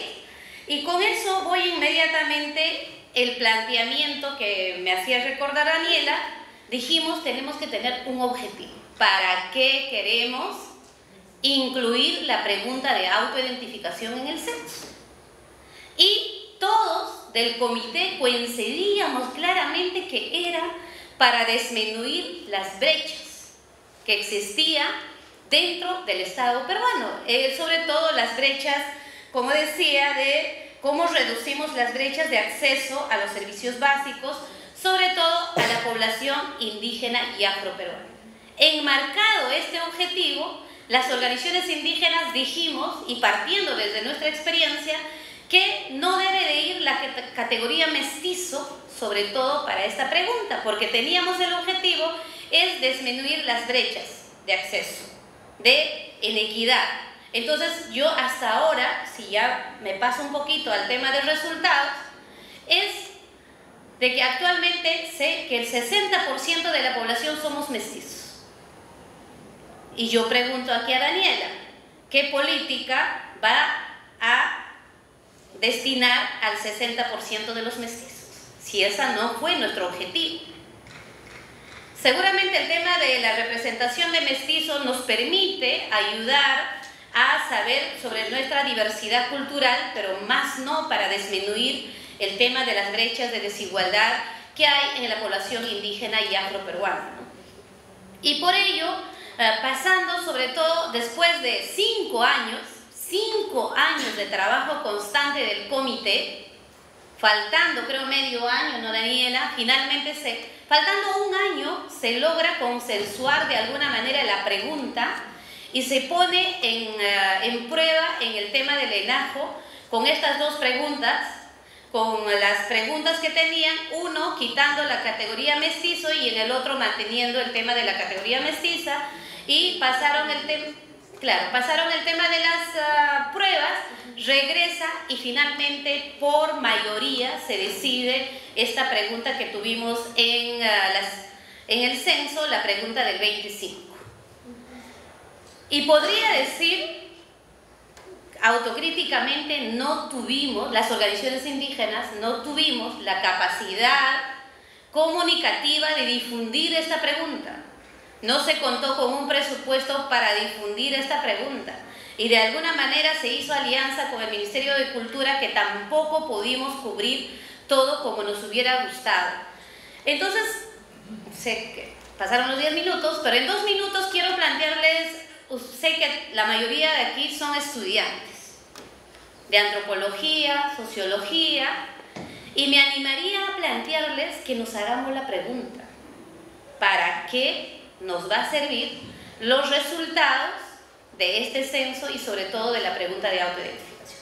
Coincido plenamente con Daniela, en muchos aspectos discrepábamos en el proceso, pero ahora creo que vamos a tener un mejor entendimiento, porque justamente era eso. Desde las organizaciones indígenas planteábamos: queremos saber cuántos somos, para que en base a eso, cuántos quechuas somos, cuando se habla de una política de educación, la política sea más pertinente culturalmente, más pertinente lingüísticamente, y no se hable solamente de una política general que muchas veces no es adecuado para una población indígena.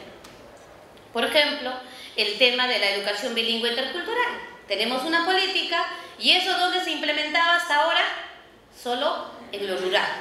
Pero ahora la data nos dice que la mayor cantidad de indígenas estamos en las ciudades. Entonces en las ciudades se tendrían que también incorporar, por ejemplo, una educación bilingüe intercultural. Por ejemplo, para eso nos sirve este tema de los censos. Los resultados para mí, y lo decía Néstor al inicio, es fundamental, porque ahora podemos decir que así lo dice el censo. Porque anteriormente solo decíamos aproximadamente somos 8 millones, pero ¿quién dice? El ENAJO o los ENDES. Pero ahora lo dice un censo nacional. Entonces empecemos con esta data, le decía, y lanzándome a los desafíos, voy a quitar un minuto, lanzaría al tema de los desafíos. Lo que queremos ahora es alumnos como ustedes, que pronto ejercerán su profesión en los diferentes espacios, podamos utilizar este instrumento para el objetivo para lo que fue creado: disminuir las brechas y visibilizar nuestra identidad cultural. Porque si yo te veo como seres humanos, pero con un idioma distinto, con una diversidad distinta, pero en el marco del respeto, vamos a poder avanzar, porque este país es de todos y todas. Este país es de todas las sangres, es de todos los idiomas, es de todos los pueblos indígenas, y concluyo que en nuestro país existimos 54 pueblos indígenas, 55, con el último, con el de Axéninca, que es una población. Entonces somos 55 pueblos indígenas reconocidos por el Ministerio de Cultura, aunque la CEPAL nos habla de 85 pueblos indígenas, y ahí tenemos que ir trabajando también. Y por el otro lado tenemos 48 lenguas indígenas que se hablan aún en nuestro país. Entonces concluiría manifestando y pidiendo también a Daniela de que en esos análisis que se están haciendo, que se incorporen también a los representantes indígenas. Es importante la valoración desde la academia, pero es fundamental también que a partir de la experiencia podamos seguir aportando y construyendo para que esas políticas sinceramente respondan a las necesidades que vivimos los pueblos indígenas y los afroperuanos.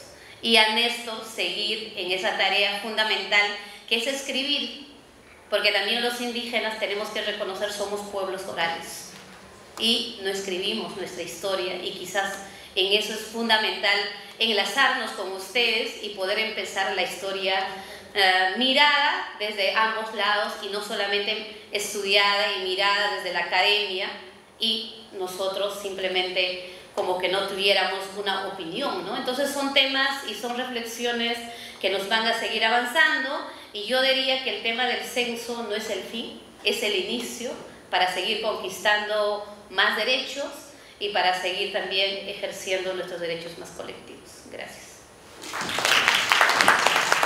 Muchas gracias, Gladys. El cierre del para qué. Como habíamos acordado al inicio, vamos a pasar a una segunda ronda mucho más corta para, digamos, visibilizar afirmaciones, ¿no? O quizás también expresar alguna discrepancia que creo que han ido saliendo un poco en la mesa, en lo que yo considero, digamos, una discusión muy interesante respecto a la relación Estado, etnicidad, pueblos, territorio, en fin. Empezamos, seguimos el mismo orden. Néstor, por favor. A ver,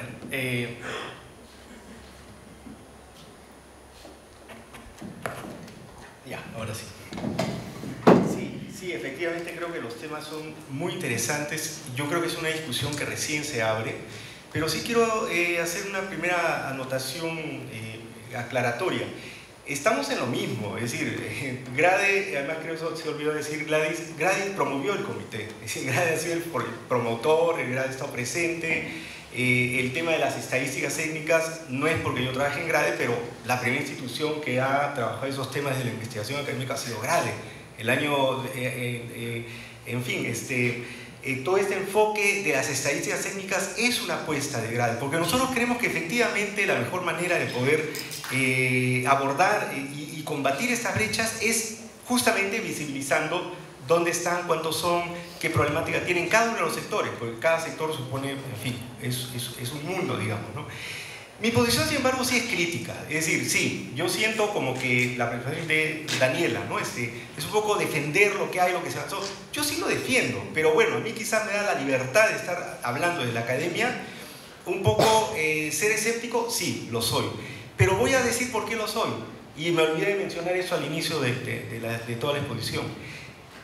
Por iniciativa de Mariela Planas, a quien Gladys conoce, una antropóloga con la cual he trabajado ya varias investigaciones de este tipo, desarrollamos una investigación etnográfica sobre el censo precisamente el año pasado, ¿no? Y lo que vimos al abrir esta caja de Pandora realmente fue sorprendente, porque uno puede escuchar y ver estas estadísticas y los cuadros y defender de que efectivamente en Cajamarca sí, eso dice, y eso en el INEI me lo han dicho 8 veces.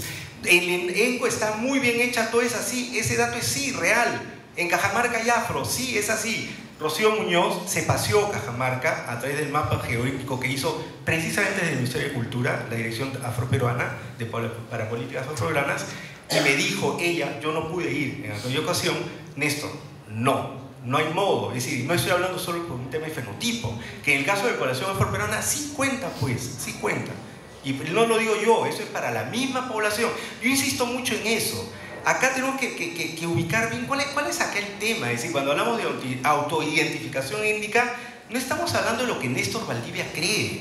Estamos hablando de un principio de autoadscripción que tiene que ver con, en primer lugar, es un posicionamiento ontológico. Eso es, ¿desde dónde vamos a leer la realidad? No es la realidad desde el Ministerio de Cultura, el Ministerio o Grade o la Organización Indígena, tal, lo voy a decir. Sí, la Organización Indígena, perdón, ahí sí paro. Sí, es la realidad desde la perspectiva y la voz de las organizaciones indígenas, pero no solamente. Incluso acá hay todo un tema, y esto lo trabajo por el caso de la población afroperuana en un libro entero. Las organizaciones afroperuanas, por ejemplo, reflejan un punto de vista, claro que es válido y esto marca una agenda de sus derechos, pero no necesariamente refleja lo que toda la población afroperuana piensa. Más aún, yo desarrollo una tesis, y creo que con bastante exhaustividad, de que existe un doble discurso en el caso de la población afroperuana. El discurso del pueblo afrodescendiente y el pueblo afroperuano, que es político, y está muy bien que sea así, y el discurso de yo soy negro, del orgullo negro, lo que decimos desde Grade, porque no es un estudio que hemos hecho, ha sido varios. Entonces, ¿qué es lo que sucede? Lo que encontramos, y esto es así, pues es así, la realidad es compleja, contradictoria, sí, lo es, y converge todo esto en un solo discurso político o trata de amarrarse, sí, es así, pero que son discursos distintos, lo son, porque en otras palabras, lo que quiero decir con esto es, tenemos entonces organizaciones que tienen un nivel discursivo que no necesariamente refleja lo que la persona de a pie, de esa misma cultura, etnia o lo que se quiera, piensa o razona. Esa es mi posición.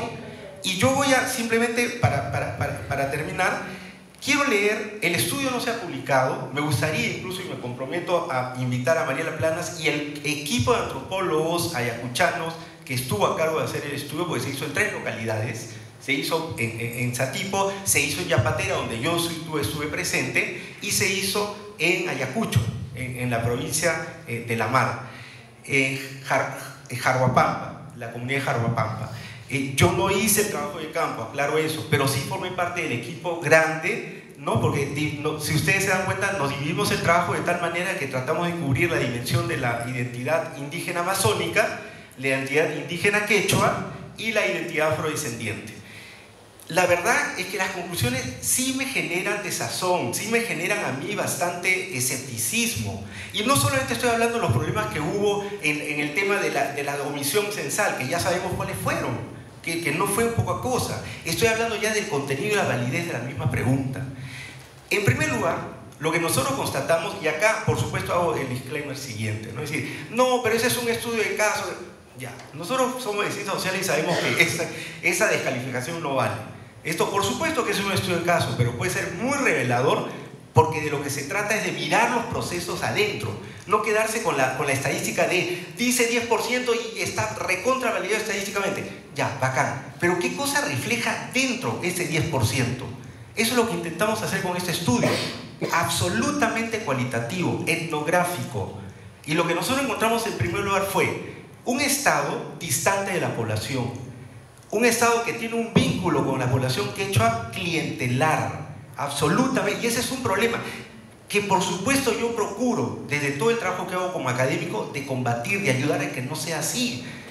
Pero a mí no puede dejar de preocuparme eso, porque incluso el mismo acto censal y toda la organización del censo fue un problema. Yo me comprometo a hacer una exposición del resultado de estos estudios que cuestionan en gran medida la manera como finalmente se hizo el trabajo. No hubo capacitación debida a los encuestadores. Realmente, ¿saben lo que pasó en Ayacucho? En Ayacucho la consigna de los encuestadores es decir, bueno, ojo, literal, en la misma sesión de capacitación del INEI, sabemos que acá todos son quechuas, ¿de acuerdo? Listo, se acabó. Esa fue la capacitación sobre el tema de la pregunta 25. Entonces, ¿cómo confiar en un resultado cuando sabemos que ese fue el proceso? Esto es problemático. Yo les digo por qué. Y esto tiene que ver precisamente con el Estado, tiene que ver con eso, decimos, el enfoque. Por supuesto que queremos apostar a ese enfoque, a esas políticas públicas, pero el Estado que tenemos es un Estado que está muy distante de tener realmente asumido y comprendido el problema de la interculturalidad y el multiculturalismo y la diversidad cultural. En otras palabras, los funcionarios esos intermedios y digamos así de ventanilla no entienden, es decir, y no es un problema suyo, es un problema de información, es un problema de concepción, es un problema de cultura, es un problema también de identidad. Entonces, y si el Estado no ha hecho suficiente esfuerzo, y ojo, acá vuelvo a hacer la aclaración, los grandes, digamos, sectores que sí apuestan por esto y tienen una agenda clara, y con quienes yo trabajo, por supuesto, INEI, Ministerio de Cultura, Defensoría del Pueblo, etc., son sectores del Estado donde obviamente se hace una gran labor, y es gracias a esa labor por lo cual hemos llegado a donde hemos llegado. Los avances se deben precisamente a personas, funcionarios y digamos así, gestores que han impulsado esta agenda. Pero el problema es que no todos acompañan esta agenda. El problema es que cuando uno ve un proceso censal, para retomar y terminar este tema, como el que nosotros observamos, fue un desastre. Es decir, disculpen que lo diga de esa manera, pero cero capacitación. Cuando a mí me quisieron aplicar la pregunta y yo le dije a la encuestadora, pónganme en otros, y le dije 4 categorías, no quería hacerlo, porque no tenía claro que uno puede muy bien tener la opción de otros y que no solo vale una, puede ser 3 a la vez. No lo tenía claro. Yo le pedí, sí se puede hacer.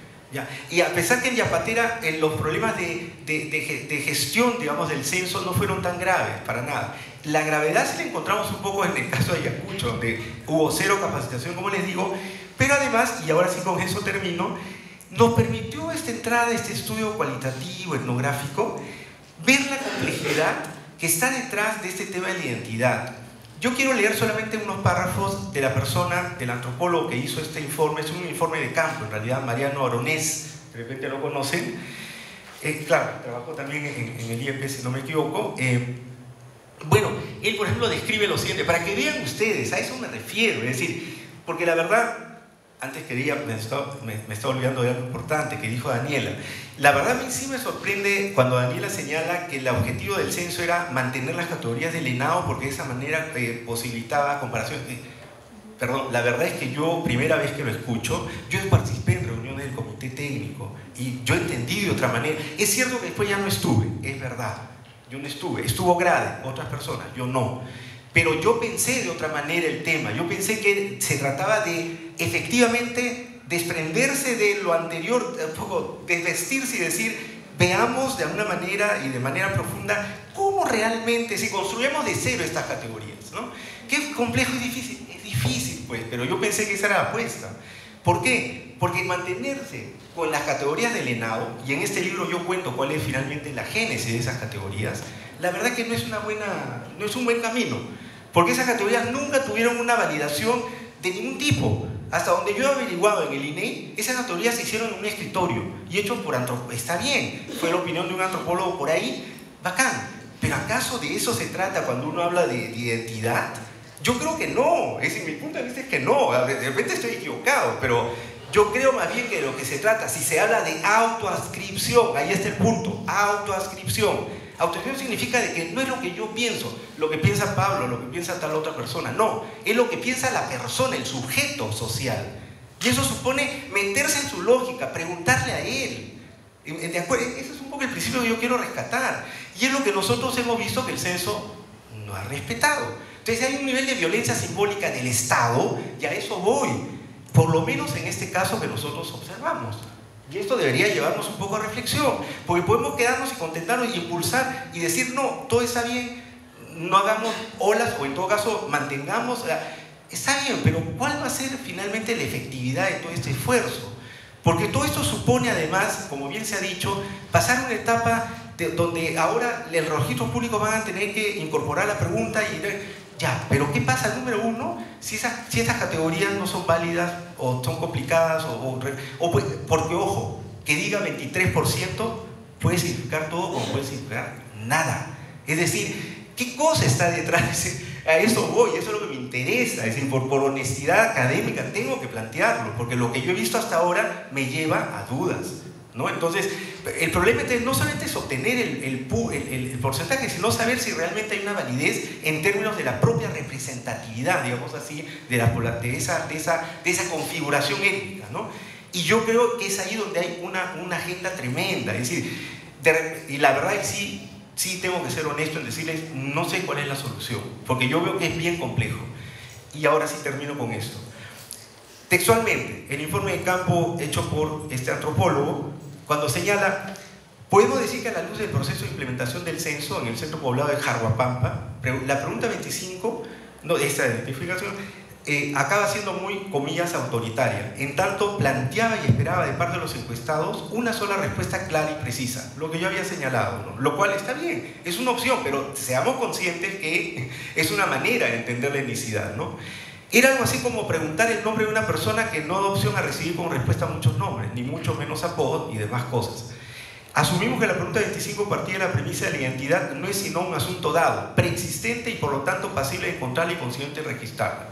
Así se asumía desde ya que incluso desde los propios coordinadores del censo, como de los empadronadores, que la alternativa que ganaría sería el quechua, pues no podía ser de otra manera porque, comillas, todos hablamos quechua acá. En todo caso, lo único que quedaba por hacer era dar cuenta de ello. Había un poco ese enfoque, ¿no? Y muy rápidamente, lo interesante es que dice en este caso el informe, sin embargo, lo que nosotros constatamos es que la identidad quechua no existe como tal. En primer lugar, el quechua no aparece en ese contexto, Jarhuapampa, no aparece como una categoría étnica ni cultural que invoque a la población a la hora de definir y trabajar su identidad. Es más, jamás pudimos identificar ni precisar la categoría que podría precisar la identidad de estos pueblos. Ese es el problema. Por eso decimos que la pregunta 25 terminó siendo una pregunta, entre comillas, autoritaria, en tanto, al mismo tiempo de plantearse, proponía alternativas que en el contexto, en lugar del censo, en este caso, Jarhuapampa, en el que todos hablan quechua, no había más opción sino que marcar esta alternativa. Y después lo que hace el informe es dar cuenta justamente de estas ambigüedades, ¿no? Existe en este contexto concreto, en primer lugar, la formulación de la pregunta dice que a las personas quechohablantes, dicho sea de paso, a quienes se les hacía en castellano la pregunta, lo cual ya es todo un problema, no había esta apelación a la costumbre del antepasado, que no es la manera como la gente entiende su identidad. Por otro lado, señala el informe que encuentran sí unos términos referidos, en este caso, y fíjense ustedes las configuraciones, ¿no? A la gente de altura, ¿no? Entonces dice, la gente de altura es, en todo caso señala, es más claro los términos cuando se refieren a otros, no tanto los que son autorreferidos, lo cual tiene que ver con una manera como se construye la identidad en el Perú, ¿no? Muy marcado por la discriminación, ¿no? Entonces la gente de altura era la salvaje, el chuto, salja, rudo, violento, liso, también a veces ignorante. Como ustedes se dan cuenta, ni siquiera son categorías propiamente, son a veces adjetivos, ¿no? Pero que configuran justamente una visión respecto del otro, una categorización. Y en todo caso, señala ya, para simplemente, porque es bastante largo el informe, que efectivamente en algún momento aparece la categoría quechua como adscrita a las personas que viven en la zona ecológica quechua. Pero no es quechua solo, es runa quechua o quechua runa, ¿no? Y que esto se constituye en oposición a los alturrunas, que son las personas de las comunidades altoandinas o las personas de las partes altas, ¿no? Entonces, en ese contexto, y ya acá nomás lo va a tener que dejar, para colmo el asunto se complejiza porque luego de la guerra interna que hubo en Ayacucho y en particular en esa zona, que es la puerta, además de acceso al Braille, hay una serie de olas migratorias, de desplazados principalmente, y de 3 nuevas generaciones, que es lo que él analiza además por estudio por su propia cuenta, que acaban debilitando todas estas denominaciones o identidades y que hacen aún más confusa la forma de identificación en la zona. Lo dejo ahí, por supuesto que es mucho más complejo que eso, pero eso es como para mostrar nada más, miren, hemos hecho como un zoom y hemos abierto una caja para ver qué hay detrás de esta pregunta y hemos encontrado esto. Para el caso de Yapatera es otra historia, pero en todo caso que hay problemas por definir aún, y en el futuro yo creo que sí, que el censo es un avance, lo es, pero que tenemos que conformarnos con eso y no seguirnos preguntando cosas como estas. Yo creo que no. La mejor manera de poder seguir avanzando va a ser de repente tratar de que el censo efectivamente acabe siendo más un instrumento que represente efectivamente una forma de identidad de la población, sobre todo las poblaciones excluidas de nuestro país. Gracias. Y de hecho, 100% de acuerdo con lo último que dijo Néstor. En realidad no podemos conformarnos con los datos del censo. ¿Por qué? Porque el censo y todos los esfuerzos estadísticos no tienen como objetivo ser una investigación etnográfica. Ese no es el objetivo de los censos. No podemos esperar eso de los censos tampoco. ¿Qué tenemos que buscar a partir de herramientas como estas? Encontrarle la verdadera utilidad. ¿Cuál es la utilidad de tener un resultado estadístico, un resultado censal, un resultado representativo que nos da la línea base para que luego académicos, ustedes, antropólogos, investigadores, vayan más allá, hagan exactamente lo que ha hecho Néstor? De hecho, el estudio con Mariela Plenas también fue presentado de manera preliminar al Ministerio de Cultura, pudimos leerlo, ofrecer algunos comentarios a Mariela, conversamos con ella. Fue interesante entonces este esfuerzo. ¿Cuál habría sido mi comentario en ese momento? Esperemos de repente a tener los resultados, para que con los resultados se pueda hacer este acercamiento etnográfico, este esfuerzo etnográfico en los distintos lugares y hacer precisamente, podrían haber llegado quizás a las mismas conclusiones, pero con un detalle mucho más preciso, ¿no? Mientras que en Yapatera el X% dijo que se sentía afroperuano, tenemos que como resultado del estudio etnográfico la población entendía como afroperuano esto y en realidad no esto otro, ¿no? Y de repente darle una vuelta más rica a la investigación. Eso es lo que buscamos con los resultados del censo. Que investigadores, estudiantes como ustedes vayan, se sumerjan en la data y empiecen a sacar de ahí, esto me llama la atención, ¿por qué fue así? Bueno, vamos a la zona, hagamos la etnografía, las entrevistas en profundidad, los grupos focales, lo que fuera necesario, para saber qué nos quiere decir el dato.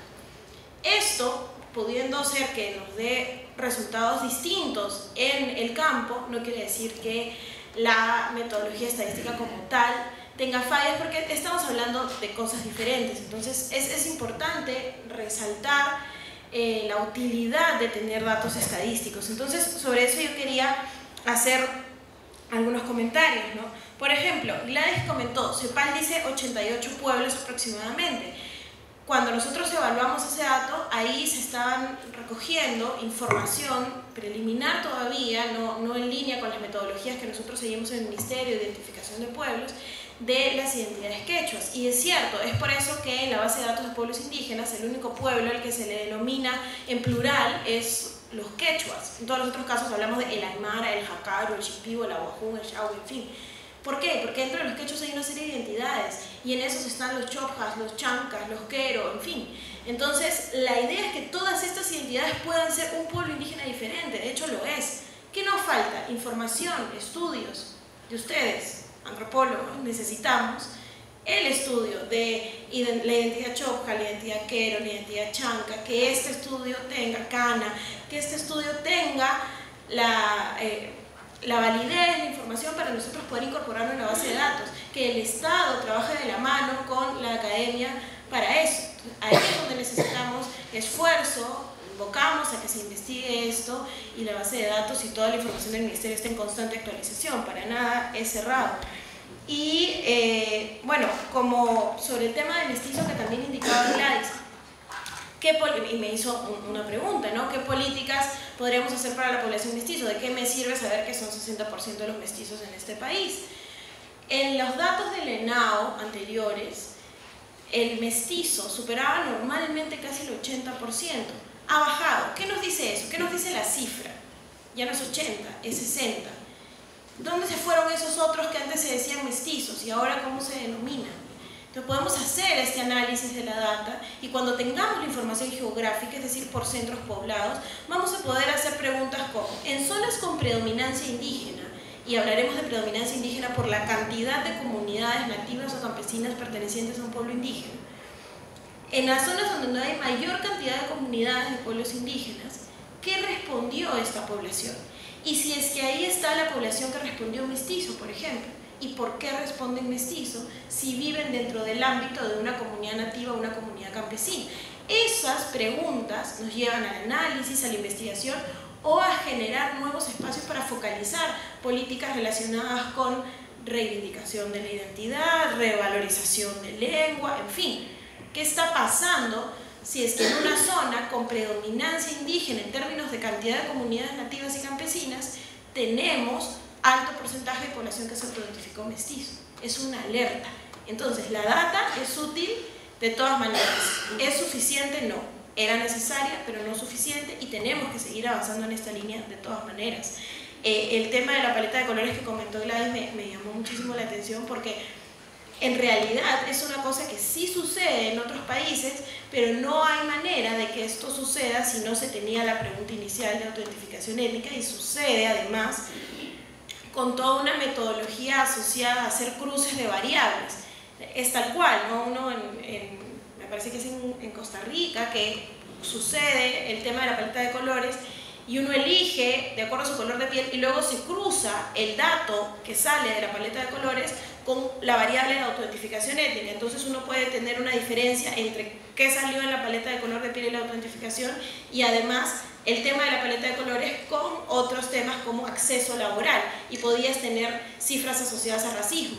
¿Qué pasa con las preguntas del racismo del ENAO? Por ejemplo, en los últimos 5 años usted se ha sentido discriminado, entonces uno dice, ¿y en los últimos 5 años dónde estaba yo? ¿Qué estaba haciendo? Es una pregunta muy compleja. Y además, el tema de la discriminación es una cosa que no se suele decir en los censos. Hay ciertas preguntas que tienen el sesgo estadístico ya por defecto. Como que a uno le pregunta, señor, ¿usted ha robado? Rápidamente diré que no. ¿Usted ha mentido? No. No sé, una serie de preguntas que en censos y encuestas no encajan. Esta es una clase de pregunta, la de usted se ha sentido discriminado en los últimos 5 años, que no encaja para un censo o encuesta porque tiene altos sesgos y salen cifras muy bajitas. Entonces, para eso es que se usaba esta herramienta de lo de las paletas en otros países, para poder hacer los cruces de variables y temas estadísticos. En términos políticos es muy complejo, claramente. Pero en nuestro caso era necesario tener la primera pregunta, autoidentificación. Ya con esa pregunta se van a poder incluir y sustentar nuevas preguntas. Sectores como la agricultura, economía, en fin, una serie de sectores tienen de 3 a 4 preguntas en el censo. La idea es que sector cultura con los temas de identidad también llega a tener de 3 a 4 preguntas en el censo. Ese es el objetivo.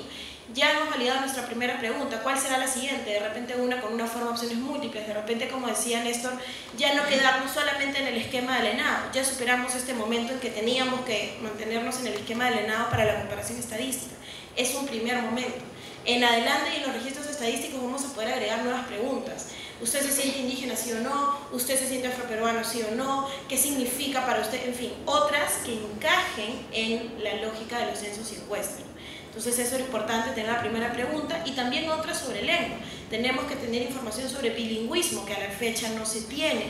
Por ejemplo, sobre una cosa es, como la pregunta de lengua, ¿usted en qué idioma aprendió a hablar durante su niñez? Otra cosa es el idioma que yo aprendí tal vez después. ¿Cuántas personas aprendieron quechua después? Después, si sé leer o escribir en quechua o en aymara. Son otras preguntas que nos van a dar más información mucho más precisa. Entonces, eso era un poco de las preguntas por lo que había comentado Gladys. Y también que el análisis que estamos haciendo, esta corrección, si se quiere, de la proporción poblacional de los resultados de estos censos, también lo vamos a presentar en espacios de diálogo, GTPI, GTPA, pero como les digo, es un trabajo muy minucioso. Son más de 500.000 registros, uno a uno, que se está revisando. Y en muchos de estos 500.000 registros ha sucedido esto que Néstor nos comentaba, de personas que escribieron o que dijeron para que el empadronador, el censista, escriba 2 o 3 opciones en la categoría otros o en la categoría del código 3, código 4 de la pregunta. Sí se hizo, pero definitivamente los censos tienen un margen de error a nivel micro, y eso sucede no solo en el Perú sino en otros países. Existe un tema asociado con capacitación. Cuando hay preguntas nuevas el margen de error es mucho más alto. La capacitación es más compleja. Normalmente los que han sido censistas ahora han sido también en años anteriores o son del staff de encuestadores, empadronadores, censistas que tienen INEI. Entonces ya están familiarizados con algunas preguntas, pero llega una pregunta completamente nueva y no saben bien cómo enfrentarse a esto. La primera vez que nos enfrentamos censistas y todos peruanos y peruanas a esta pregunta, definitivamente hay errores a nivel micro que son materia de investigación, pero no quita, digamos, la validez general de lo que implica hacer un censo, ¿no? Eso, en primer lugar. Luego, el tema específico de lo que se trabajó en Cajamarca, de hecho con Rocío, fueron análisis que se hacían, y por eso nos llamó la atención, porque lo miramos y tratamos de mirar a profundidad en el poco tiempo que ya tenemos disponible los resultados, ¿no? En este espacio donde se hizo en ese espacio donde se hizo esta investigación fue anterior a todo este boom, si se quiere, de la campaña. No quiero decir que la campaña logró que de pronto mucha gente en Cajamarca se diga afroperuana, sino que sí hubo un esfuerzo de la campaña en estos lugares, hubo toda una visibilización de la pregunta como tal. Entonces, por ahí podremos tener algunas explicaciones, lo que no quita que podamos seguir investigando a fondo con esto. Entonces, solo dejar con esta reflexión de que esta es la oportunidad para incluir nuevas preguntas, nuevos espacios, para seguir reforzando el tema de la identidad étnica y sobre todo ustedes para que investiguen y poder seguir alimentando datos sobre población indígena y población afroperuana. Gracias. Bueno, solamente dos puntos, por el respeto al tiempo también. Quiero afirmar, sí, sobre todo el tema de que tenemos un Estado totalmente a espaldas de los pueblos indígenas. O sea, eso no está un tema de discusión y creo que no ha sido el tema, pero sin embargo es importante ver. Y muchas veces todavía los pueblos indígenas nos sentimos como un objeto de estudio, como un objeto de análisis, como un objeto de todo y más no como un sujeto de derecho. Entonces ahí pasaría a un tema de plantear algunos desafíos que tenemos que hacer. Con Néstor, ¿no? Desde la academia, por ejemplo, cuando lee el tema del texto, me encantaría en otro momento dialogar. Justamente el tema de identidades pasa por muchos temas, o sea, no es el momento de discutirlo, Es importante profundizar, pero me encantaría, insisto, y desde el lugar donde estoy voy a seguir insistiendo, de que también en esos estudios se incorporen líderes de la comunidad. O sea, eso sigo viendo que es una forma de pensar de un antropólogo externo que viene a mi comunidad a observarme, a mirarme, a remirarme, pero no es un tema de expresión tampoco, ¿no? Entonces, no hay que repetir cosas que también desde el Estado se viene haciendo. Y lo mismo con el tema del Estado, ¿no? Ciertamente Daniel ha presentado el tema de los balances y todo ello, y desde el censo ya pasó un año. A un año tenemos estos avances preliminares. Pero yo preguntaría, o sea, yo ya en un tema de implementación, ¿cuándo devolvemos esas respuestas que hemos logrado? O sea, si bien no tuvimos la campaña para el tema de la pregunta, ahora desde el Estado deberíamos de empezar a difundir esta diversidad cultural que hemos alcanzado en los censos y para qué nos va a servir. Y lo mismo, allí seguir incorporando, o sea, me siento ajena aún en el Viceministerio de Interculturalidad, porque el convenio 169 plantea que se requiere tener una representación indígena también en este tema del ente rector de políticas públicas del Estado con pueblos indígenas. Aún hay un tema de ausencia, entonces es tema de que sigamos avanzando, y concluyo manifestando que el GTPI es un tema que cuando Patricia era viceministra nos planteaba que era temporal, pero siento que eso se ha convertido como un espacio solamente de diálogo y que el tema de los acuerdos no están llegando a ser vinculantes o implementados. Entonces también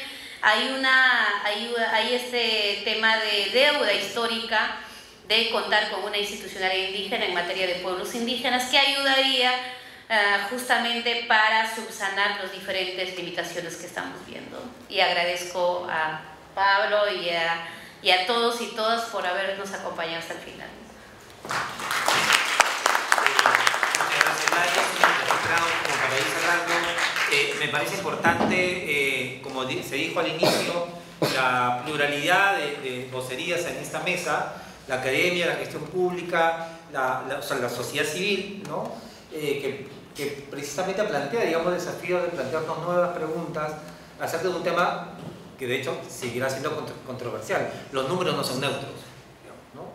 Y que creo que al mismo tiempo nos plantea, digamos, desde el lado más de la academia y en el espacio donde nos encontramos ahora, que es unas facultades sociales con estudiantes de ciencias sociales, de sociología, historia, plantearnos nuevas preguntas a partir de estas nuevas realidades estadísticas que se están planteando, y el desafío de profundizar, matizar y flexibilizar algunos acuerdos estadísticos a través de un enfoque cualitativo etnográfico, como creo que es un acuerdo de esta mesa, ¿no? Yo quiero agradecer a Néstor, a Daniela, a Gladys, al habernos acompañado esta mañana y ya esta tarde, ¿no? A ustedes, digamos, su concurrencia, y de seguro seguiremos planteando nuevos temas de aquí en adelante. Y de hecho ya tomo la palabra a Néstor para que también venga con Mariela para digamos, presentarnos los resultados de su investigación. De seguro seguirá generando nuevas controversias, ¿sí? Muchas gracias y muy buenas tardes a todos y todas.